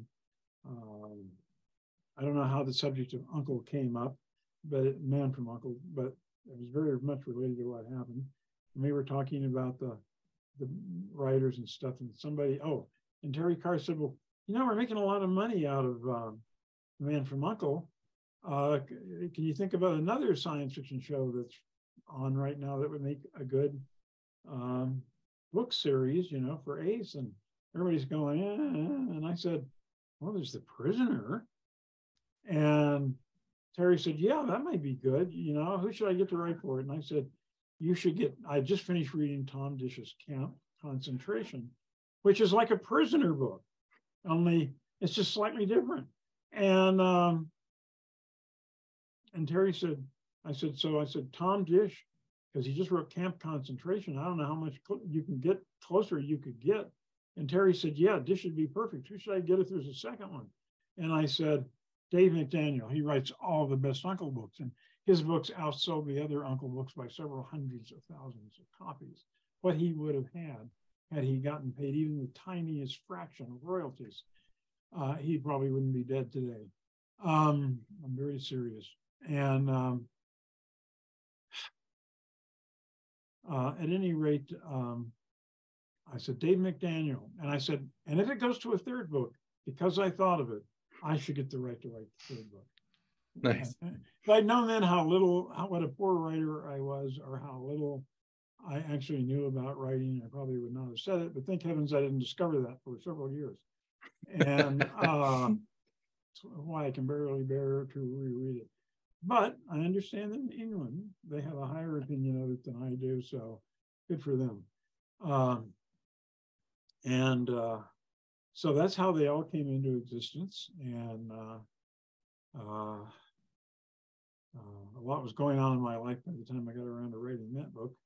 And but Dave was so late on getting his book in that they'd already canceled the TV series. And so I really had to grind mine out quickly to try to write off any memory anyone might have left of The Prisoner, not knowing, of course, that like Star Trek, it would never die. And so I finished it and I turned it in, and I wrote it very fast, and there's a lot of terrible flaws in it. But that's how I became involved with it. I never met the author. And Dave McDaniel and I, who long before The Prisoner came on, were huge fans of Danger Man, and or Secret Agent, as it was done over here, taking away your name, giving you a number. And I also had to do it after the show was off because they canceled it and it wasn't on anymore. And they canceled it quickly and went to something else. And so I had to write it from memory, my best memory of the show, where the other two guys got to see the shows and the episodes and so forth while they were writing. It's always peculiar the way things happen. And they're always peculiar, the things that go on. So speaking of peculiar things, you mentioned Star Trek. Can you tell us about your relationship with the creator of that show? Yes, Bjo Trimble, whose name could have been mentioned at any point in here. If you drew a circle and you put Bjo in the Trimble, and then you put around it hundreds and hundreds of people, and you drew lines, they would connect up to Bjo. And we would not have Tim Kirk, an award-winning artist. We would not have Alicia Austin, an award-winning artist. We wouldn't have George Barr, an award-winning artist, and several other people. Oh, and Greg Jean. Now, what did he do? Was he an artist, or did he become somebody I know who came into, who went on to become another award-winning special effects person? And we all knew her, and we were all connected. We had the Dave McDaniel group, which was a lot of us friends, but she knew everybody. And it was she, of course, who famously saved Star Trek, as one can find by reading Wiki. For anyone out there who doesn't know, they owe her everything. Or a book I think you edited. Oh my God. I had totally forgotten it. It's over in my bookcase in the brag shelf, but that would be the Good Ship Enterprise, which I would love to get reprinted, but I think the artist hates me. Apparently at the time, I told him that I would try to get more money for him for the art because he'd done so much from the company I worked for, but then they got sued, lost the suit for not paying royalties and other things. And, but he's never forgiven me that I personally didn't somehow find a way to give him money that they had to be, other people had to sue to get. And believe me, he was owed a lot more by Richard and Wendy Peeney. And they got their money for ElfQuest, for the color ElfQuest, which I helped bring to them. And, but so Bjo Trimble saved Star Trek. She had become friends with him because she was like, you know, a big name fan. And they had been introduced early on because she knew all about conventions and how to get things there and how to get news spread and fandom and so forth. And she came back at the end of the second year and said, she helped Jean arrange screenings of the first Star Trek, 2 or 3 Star Trek episodes at different conventions around the country, so he could get the word going in fandom that this is actually a pretty good show. And it was just like, it was like good pulp science fiction instead of kids stuff. And in the early days brought up actual ideas you could think about when Jean was in charge of it. And so they got to know each other. And then Jean had just gotten the news that they had canceled Star Trek at the end of the second season. And he was feeling down, and so were all the actors. And John and Bjo Trimble were driving back home, and probably a long drive from somewhere. And while in the car, said, well, maybe we could help. You know, I mean, like, we know all the fans. We have all the biggest fan mailing lists, which they did because they put on conventions. They had fanzines. My God, they had connections to every fanzine being published and so many people in fandom. And we could just write them and tell them how to write a letter to the network that won't piss off the network, that doesn't call them names. We'll give them a set of rules for writing it. Don't quote our words. Write this in your own thing, because they'll notice if the letters come in, too many of them seem to be similarly worded, they'll just discount the whole thing. So you got to be very careful, but if you love Star Trek, you will be careful. And they got letters like they had never seen in history for this show. And finally, they decided to renew it for another year. But when networks do that, if they don't like the show, they don't want it to succeed, they literally move it into a spot on date night, because like Saturday and Friday nights, they'll move it there because all the kids will be gone, and they won't be able to see the show, and it will help them justify killing it. And but they put it on for another year, which was good for them, because without that extra year, they would not have had enough shows to syndicate. And that was a big thing to everybody on the show, because then they knew they'd have a syndicated show that would go along. Nobody knew it wouldn't stop. None of us had the vaguest idea this was going to be the hottest thing since, you know, Swiss cheese. And we, you know, nobody, it's just, we watched it with surprise, you can bet, all over the next several years, as it wouldn't stop and it wouldn't stop. And finally it made so much money for the studio that they decided they would have to try to get a deal going.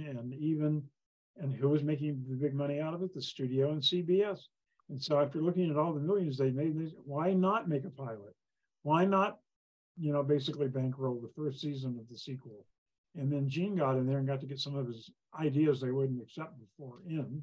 They still wouldn't accept, you know, gay men and women couples holding hands in Star Trek, which is what he fought for. David Gerrold made this very clear, that although they didn't have it, it wasn't because Gene wasn't in there fighting for it. He literally was trying to do that when it was way too advanced. But, you know, he did get some things in there. He got in his body changing alien that could change, you know, from a male body to a female body when it died, its host died, and all of that was going on. And so she saved Star Trek. And then during the first season, this is where I come in. They were, as most Star Trek fans would know, Gene Roddenberry started Lincoln Enterprises to make some extra money because he planned to give it to one of his mistresses who he was going to break up with. And he had just found it, and there's some money in it coming in. It was pretty steady. They were selling copies of the scripts. This is long before there's a long before videotape existed that was cheap enough to buy. So you could buy the scripts, you could buy glossy photos of the stars, you could buy, and then they found a whole giant dumpster full of all the outtakes from the film, the Star Trek episodes of the film that ran through the camera, the outtakes. So they started cutting them all up, putting them in little frames and selling them for a couple of years. That's funny. And so they had all this stuff, and they had sort of written down what it was, but it was just like, it was like a boring. It was like a catalog that wasn't ever going to go anywhere. And they called me up and said, listen, could you come over and help us? This needs something in the writing, but we don't know what it is. And I went over and I read it, and it was all just descriptions. I said, this needs some pizzazz. And he said, that's why we called you. And so I got paid some money, sit down and write the first Lincoln Enterprises catalog. And I wrote such memorable lines as Mr. Spock says, these are the same, this is the real film that photographed the stars when they stood on the stage acting it out. It's just scenes where they did retakes because they flubbed. And this is the actual film that was on the stage in the camera while they were shooting Star Trek. Sold them like crazy. And then I wrote a few other things that were equally outre, many of which I have mercifully forgotten. So that, but I worked on that, and I wrote that, and then and I got some money for it, which is all any writer wants. And then later, between, I think, the second and third season, when I lived in LA for many years, and Gene was looking for somebody to write a synopsis of the first dozen Tarzan books. He had just made a deal with Saul Weintraub. This is when Gene was getting heavy into coke, and I'm afraid. And he made a deal to write the next Tarzan movie. And it could even have been a pilot it could serve both as a theatrical film and a pilot for Tarzan, which was getting to the point where it was just about to run out of steam as a franchise. And so Gene needed somebody to, and Bjo Trimble, who knew what books I had, in my house, which was directly behind her house, knew that I had a complete set of Tarzan books. I mean, complete. I had all the good ones up through Tarzan and the Golden Lion, and all the drivel he wrote after that, some of which were pretty decent books.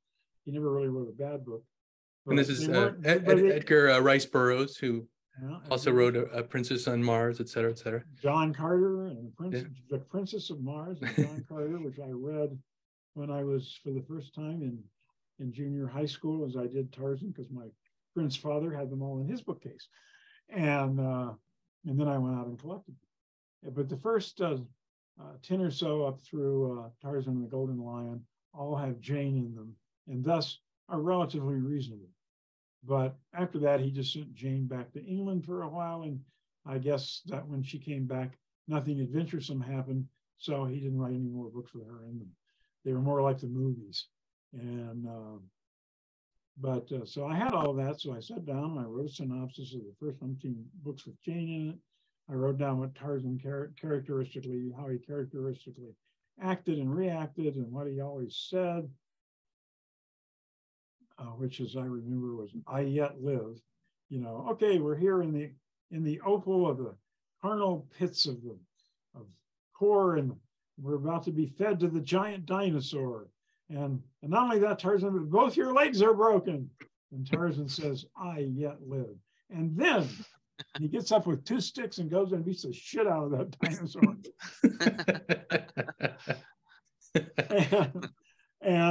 So I wrote this whole thing. It was the Bible for the movie, and I gave it to him. And he paid me, and I have to tell you, as long as we're on Roddenberry, the following story. I had never met him, but I was going into demo for writing this, and I was pretty sure to get it because how many people had a complete hardcover set? Because I had them in the 20s reprints editions with the orange cover, orange red cover, and I went in. Let me tell you, he had learned from Mussolini. It was like all of the guys in Hollywood who were major producers and studio heads had learned from Mussolini. You walk into this room. Now, I don't know what color they had their walls painted, but as I remember, his walls were painted all black. An incredibly big wall. And at the far, far end of it is Gene Roddenberry. And there's nothing else but a chair. There are 2 chairs in front of his desk. Chair behind the desk that's really big that he's sitting in. And when you get there, of course, by the time you get there, you're thinking this is really an important guy. Let me tell you, you got to walk this far to get to him. And he has a room this big. And but as I walked toward him, I looked at his face and I thought, this guy is a shark. He is a Hollywood shark. And then I thought, but he loves science fiction.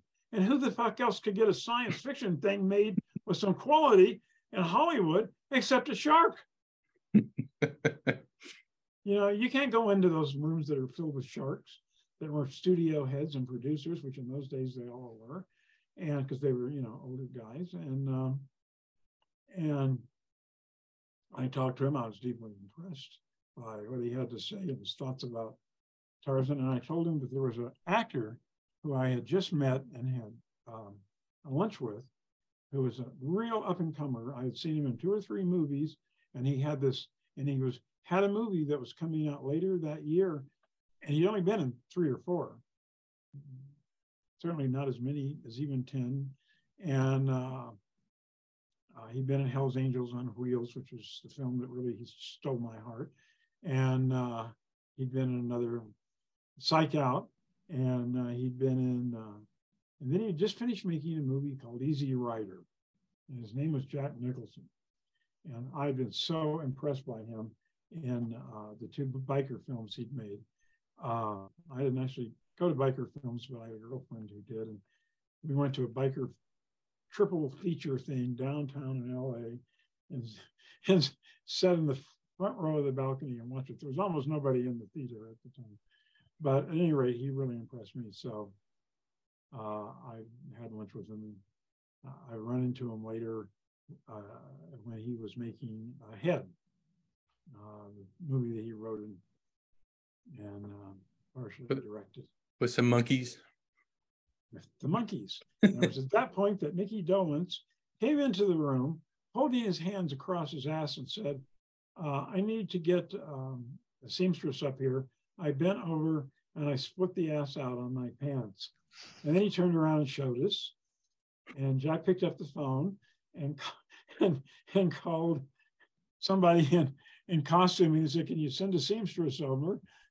Mickey's burst out the seam of his pants and it needed to be sewn up. Or in the middle of a scene, we're shooting here. So then Mickey went away to get his pants sewn up. And, you know, there's always something going on in Hollywood fun. And so I told Jack about him, and I told Roddenberry about Jack, and I said, I think I can get you a copy of Hell's Angels. No, that's not the one. Yeah, Hell's Angels on Wheels. And so I got Hell's Angels on Wheels, and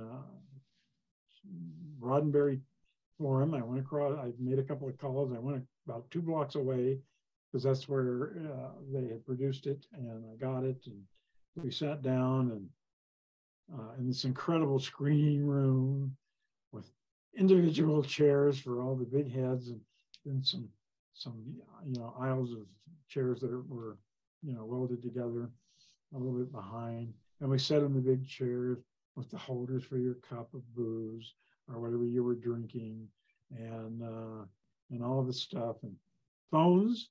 Is, you know, you had to take a really important phone call during the screening, whatever, which actually Gene did. But he got to see Jack and he really liked him. And he was going to use him. And of course, we all know that when Easy Rider came out, it made stars of 3 people, one of whom remained a star, and that was Jack Nicholson. Peter Fonda made some more B movies. What's his name? Who starred? No, not Peter Fonda. Bobby Blake. Dennis Hopper? Dennis Hopper. Yeah, Bobby Blake was the star, wasn't he? Dennis Hopper was the co-star. And of course, Dennis Hopper went to Mexico and spent millions of dollars not making the movie. And, you know, and brought back very little footage. And then his career was kind of dead for a good while. But he came back because he got back in that thing. Of course, we all know what happened to Bobby Blake. He's a guy who went off and who famously didn't kill his wife. And, but he was white. And it didn't go so well when the black guy killed his wife. It's just so much strange stuff in Hollywood that connects. So anyway, I worked for him and had a good time and got to know him. And he took me on the set a couple of times. And I actually met Nichelle, but I met her at a kind of a New Age event. And she was really sweet. And she came up to my birthday a couple of years later. We were at a con. Star Trek was, I guess, a year later. Star Trek was still on.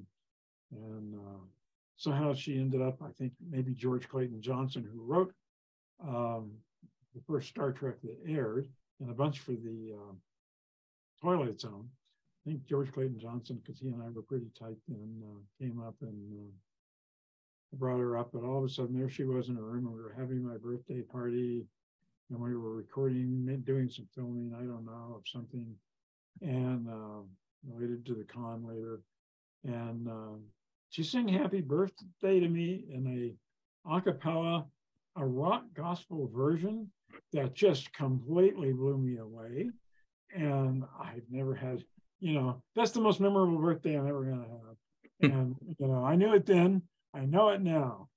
And, but because she was really sweet and she was totally unaffected.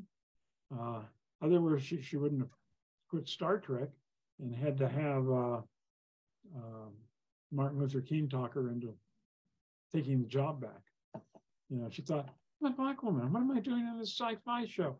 I need to be in shows that have cultural depth and blah, blah, blah, and that have meaning. And when you see them, you know, it shows you illuminates something, you know, art, serious drama, that kind of thing.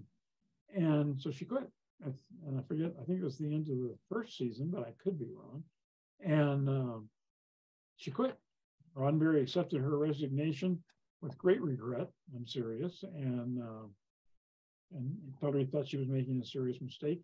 And the next day, she's taken to meet Martin Luther King. And she goes, Martin Luther King goes, oh my God, Nichelle, my kids just love Star Trek. It's the first time they've ever seen a woman who ever gets to be in charge of anything, who's in with the white people making decisions, and a science officer has degrees.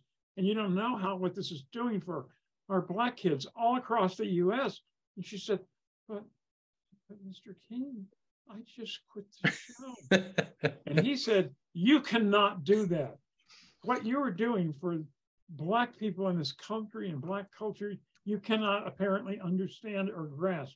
You are it right now, and you are showing a new way to our youth. And you should go back and ask for your job back. And I want you to we do lost your picture tomorrow. there. Oh, and I don't know I must have hit something on my keyboard that does it. And so Nichelle called Roddenberry up the next morning. The next morning and said, Gene, you remember when I quit the show 2 days ago? Yeah, and you said you were really sorry to see me go and didn't want me to leave. Yeah. Would you take me back? Because I just talked to Dr. King, and Gene went, you talked to Martin Luther King? And she said, yeah, they introduced me to him yesterday. Well, has he ever seen the show? Does he think it? I mean, and she said, he told me that it was the best thing that had ever happened to black youth. and that it was inspiring Black youth all over the country. And his two daughters watched it every week, and he watched it with them. And he told me to ask for my job back. And Jean, will you give it to me? And he said, I never wanted you to leave. I didn't even really accept you. I was hoping that somehow you would see the light. And she said, well, I did. And he said, well, I didn't know how to tell you what I thought was going on, but that's what I thought was going on. And she said, oh, okay. And then she became, the rest of her life was Star Trek. The rest of her life was Star Trek. She did some other things, but mostly she went around. One of the people who spent her time when, everybody else was bad mouthing or not wanting to talk about it because they wanted jobs, new jobs like, Nimoy and the Star. I can never remember the Star's name. At any rate, the guy who played Captain Kirk. Sure. and has written so many books, and yet he's never had a finger on a keyboard or a typewriter. Well, Jean Marie, I'm glad you told that story. It's February, it's Black History Month, and I don't know if I've ever heard that story before. I think a lot of it's in her biography. Okay, I think that was a great story to tell. Mm-hmm. We've been going on for quite some while. I feel like we've only hit the tip of the iceberg, but I feel like we need to kind of bring our show to a close. But there's so many things we could keep talking about. But is there anything that we didn't ask you that you'd like to mention?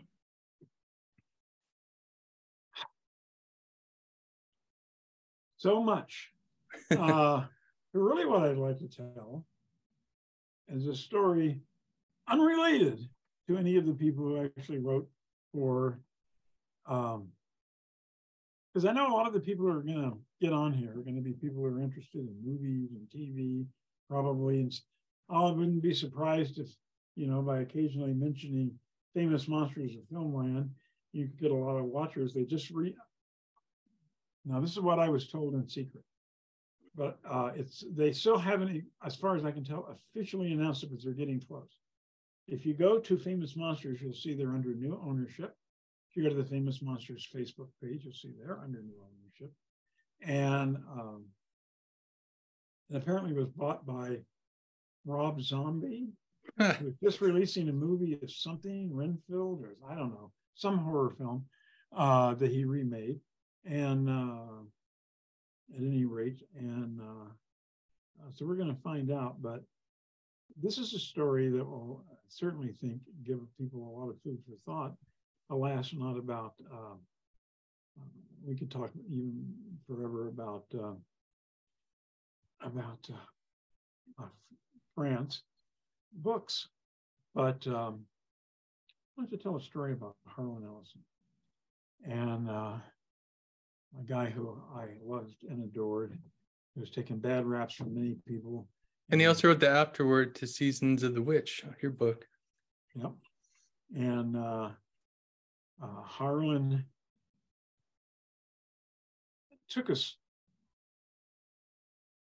one night. We was visiting Harlan, a friend, and the first thing he did was have my friend sit down and read the story he'd just finished, which was called Delusion for a Dragon Slayer, and was one of the breakout stories that really started to put him on the map. Were all written in a short 3-year period there. And my friend read it, thought it was just terrific, because it's about a guy who gets in a science fictional situation and he's not a hero and he doesn't get out of it and kill the monsters and, be victorious. He dies. But it's such a science fictional Edgar Rice Burroughs situation at the start, you're just sure he's going to. And he sold it to Night magazine because it had a little tiny smidgen of sex in it. And he said, let's go out and have dinner. Let me take you to this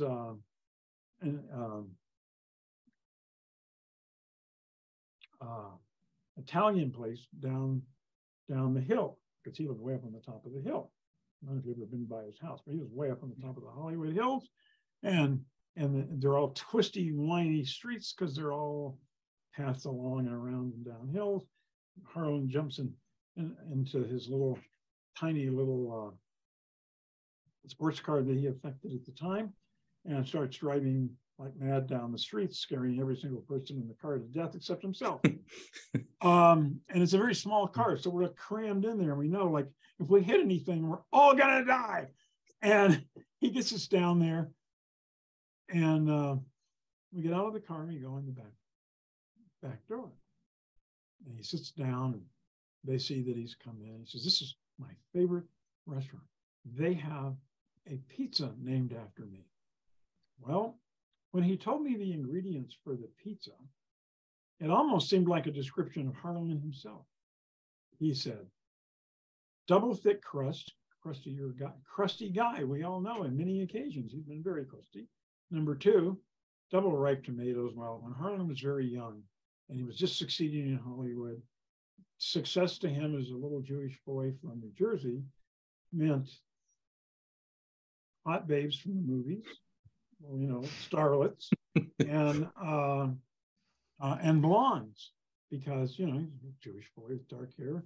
And the earliest days of conventions that I went to, starting in '63, he would bring a different starlet to the con every day to show that he no longer a little fan, you know, no longer the little kid that they all made fun of when he wrote in fanzines and did strange things at conventions.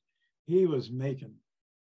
So double ripe tomatoes and double cheese. You know, he did write some cheesy stuff, let's face it. And so that's what I thought when he described the thing to me. All this ran through my mind. So we get down there. He orders that. I order, I don't know what, probably pasta and something. We all order. And we're sitting there and we're talking along. There's two little kids who are sitting at a table with their parents a couple of tables away. They kind of stand up. And they come over and they say, "Mr. Ellison, would you sign this for us? Because you wrote, you know, you wrote some of our favorite TV shows." And Harlan's going, he's sure that somebody put him up to this. This is his first thought. Now, your thought or mine might have been that there was something real going on to check first, but Harlan, who did not have a good relationship with kids all the years by, because they reminded him too much of himself when he was a kid, probably. Harlan writes, "Best wishes, Mark Twain. Have a great day, Ernest Hemingway." The kids look at these. Their faces are crestfallen, and they walk away. And a few minutes later, in comes our waiter and gives Harlan hell. And for disappointing those kids. And the kids are still there, thank God. And Harlan said, "Well, you know," he said, "I told them that you wrote for Star Trek and for The Man from U.N.C.L.E., same period. And those were two of their favorite shows. So they came over to get your autograph. And then you signed other writers' names to it." He said, "Oh my God." Well, because when they saw your picture up over the counter, they wanted to know who you were. And Harlan goes all suddenly shy and bashful. "I did remember that I gave you my picture, but I never really thought you'd actually put it up behind the counter," says Harlan. And of course, I will be glad to sign anything. Please send them over." And he apologizes to these kids, and he signs his real name, and he talks to them about Star Trek for a minute. He talks to them about Man from U.N.C.L.E. And then they go off happy. And Harlan's pretty thrilled too, because, you know, he's been in Hollywood for a while, but, you know, he hasn't been in like one of those places where they put up all the famous people who eat their pictures before. And he's thrilled. He's going to take us to see the picture. So we go in, and there behind the counter is a picture of Harlan. And 6 pictures of the monkey who starred in Me and the Chimp. And I didn't dare say a word, but what I thought at that exact moment was, this is the perfect symbolism for the place of the writer in the 50s and the early 60s in Hollywood. He is 1/6 as valuable to the production as the monkey star of Me and the Chimp. That's where writers are in this business. So that's the thought I think I'll leave you with. I think that's a good spot. Greg, I see you that the sun is setting on your side of the country. The sun is setting here in on the East Coast in Wilkes-Barre, in little Wilkes-Barre, Pennsylvania. I just want to say real quick, thank you, Jean Marie. This was fantastic to hear so many stories. This went in directions that Rob and I couldn't even anticipate it in such a wonderful way. And I'm sure I can't speak for Rob, but I hope we can do this again. I hope so too. I always enjoy, and they're just, I'll think of like, more about Ackerman, and because to me, except for, I was so enthralled by everyone in Hollywood. I was in Hollywood, for God's sakes, and Hollywood Boulevard, and there were even when I got there, it was '63. I didn't realize that the sun was setting on Hollywood. It was still, because it was still hitting the gold part of the twilight.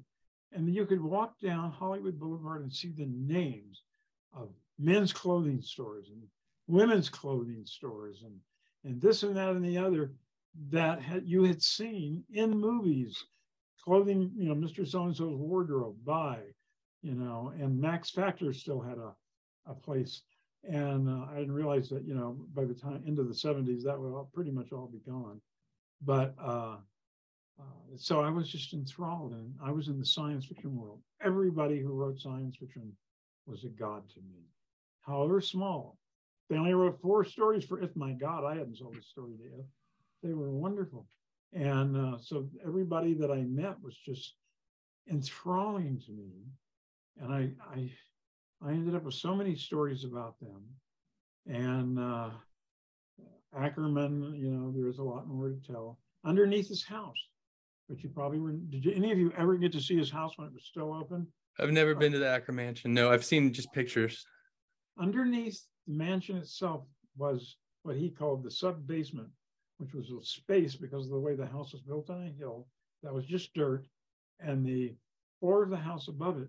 And in there, because it was dry, because it was Hollywood, and he was in, on the hills, which are desert hills, he had put everything from a coffin from a movie. There were rubber and God knows what. All of the least important monsters from monster movies that he had collected were all down in there in the sub-basement. And then you were up there in the room where, as you said, you could come there 1,000 times and you still find something new every time. I remember walking in once saying, "What's this picture of you?" And underneath it says The Farmer's Daughter. That's one of my favorite rom-coms from the '40s. And he said, "Oh, that's me. I'm see right there, from the back. I'm standing there. I'm supposed to be playing one of the photographers who stands up and takes her picture." And then we went around a corner, and I'm thinking, science fiction all the time. And there was a pair of Marlene Dietrich's high heels sitting right next to Lon Chaney Sr.'s makeup box. It's a treasure trove. I know, to take us around, Robin, the cape that Bela Lugosi wore in Plan 9, Ed Wood's famous film was also in that collection. Oh yes, as I said, I've seen all the Ed Wood sci-fis, and he had such a collection of everybody that had submitted to him that Greg and I have purchased a couple of short stories by Harmon and Neutzel that were never published, and those are something we'd like to get out there in the world someday. And so he had everything. How many do you have so far?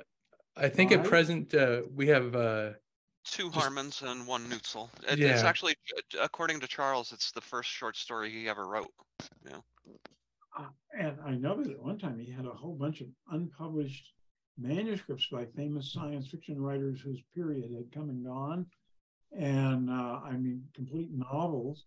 I know for sure there was a complete novel by a guy named Stanton Coblentz, and a complete novel by a guy named Stanley Mullen, who is not well known now, but was a terrific writer, and told lots of planet stories with Bradbury. and a few others.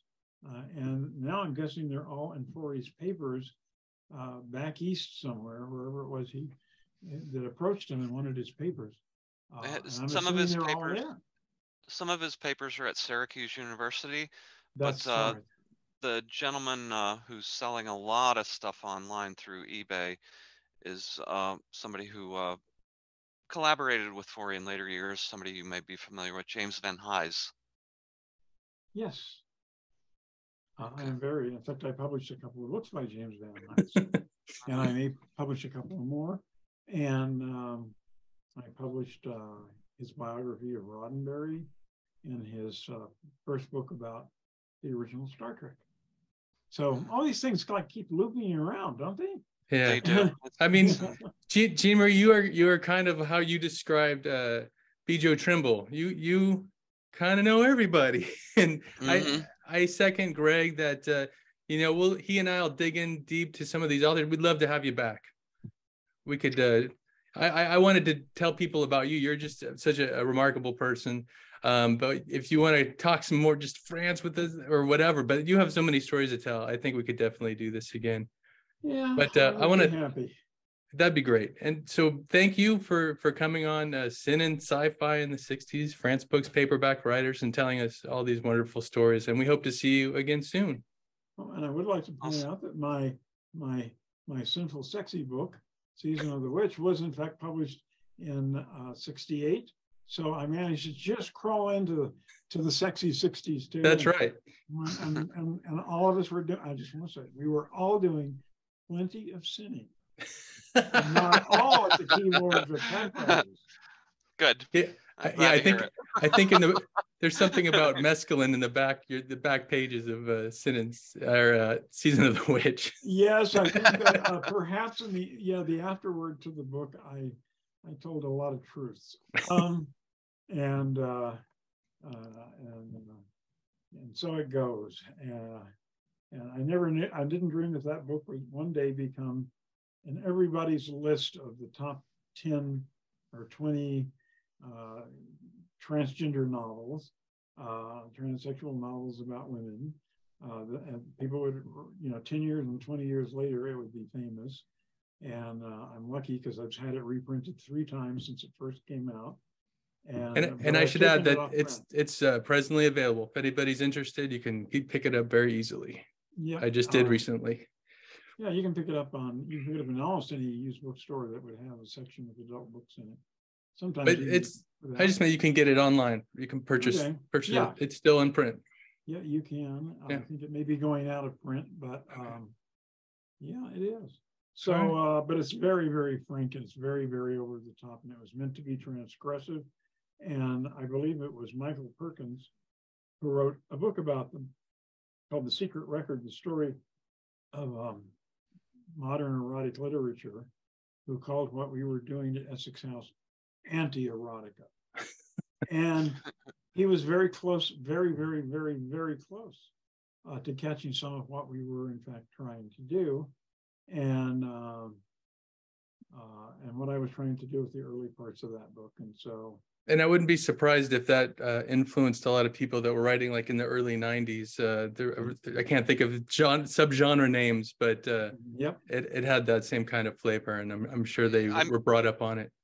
I'm sure Rob, actually, not to get off that with this, we could go on for literally days on end here, but it made you think, I'm sure, of your thesis right at that moment when she was talking about that.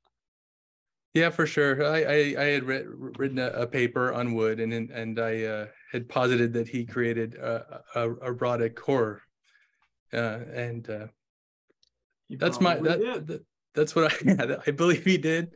Most people didn't really want to go there, and he kind of paved the way. It's in the 60s.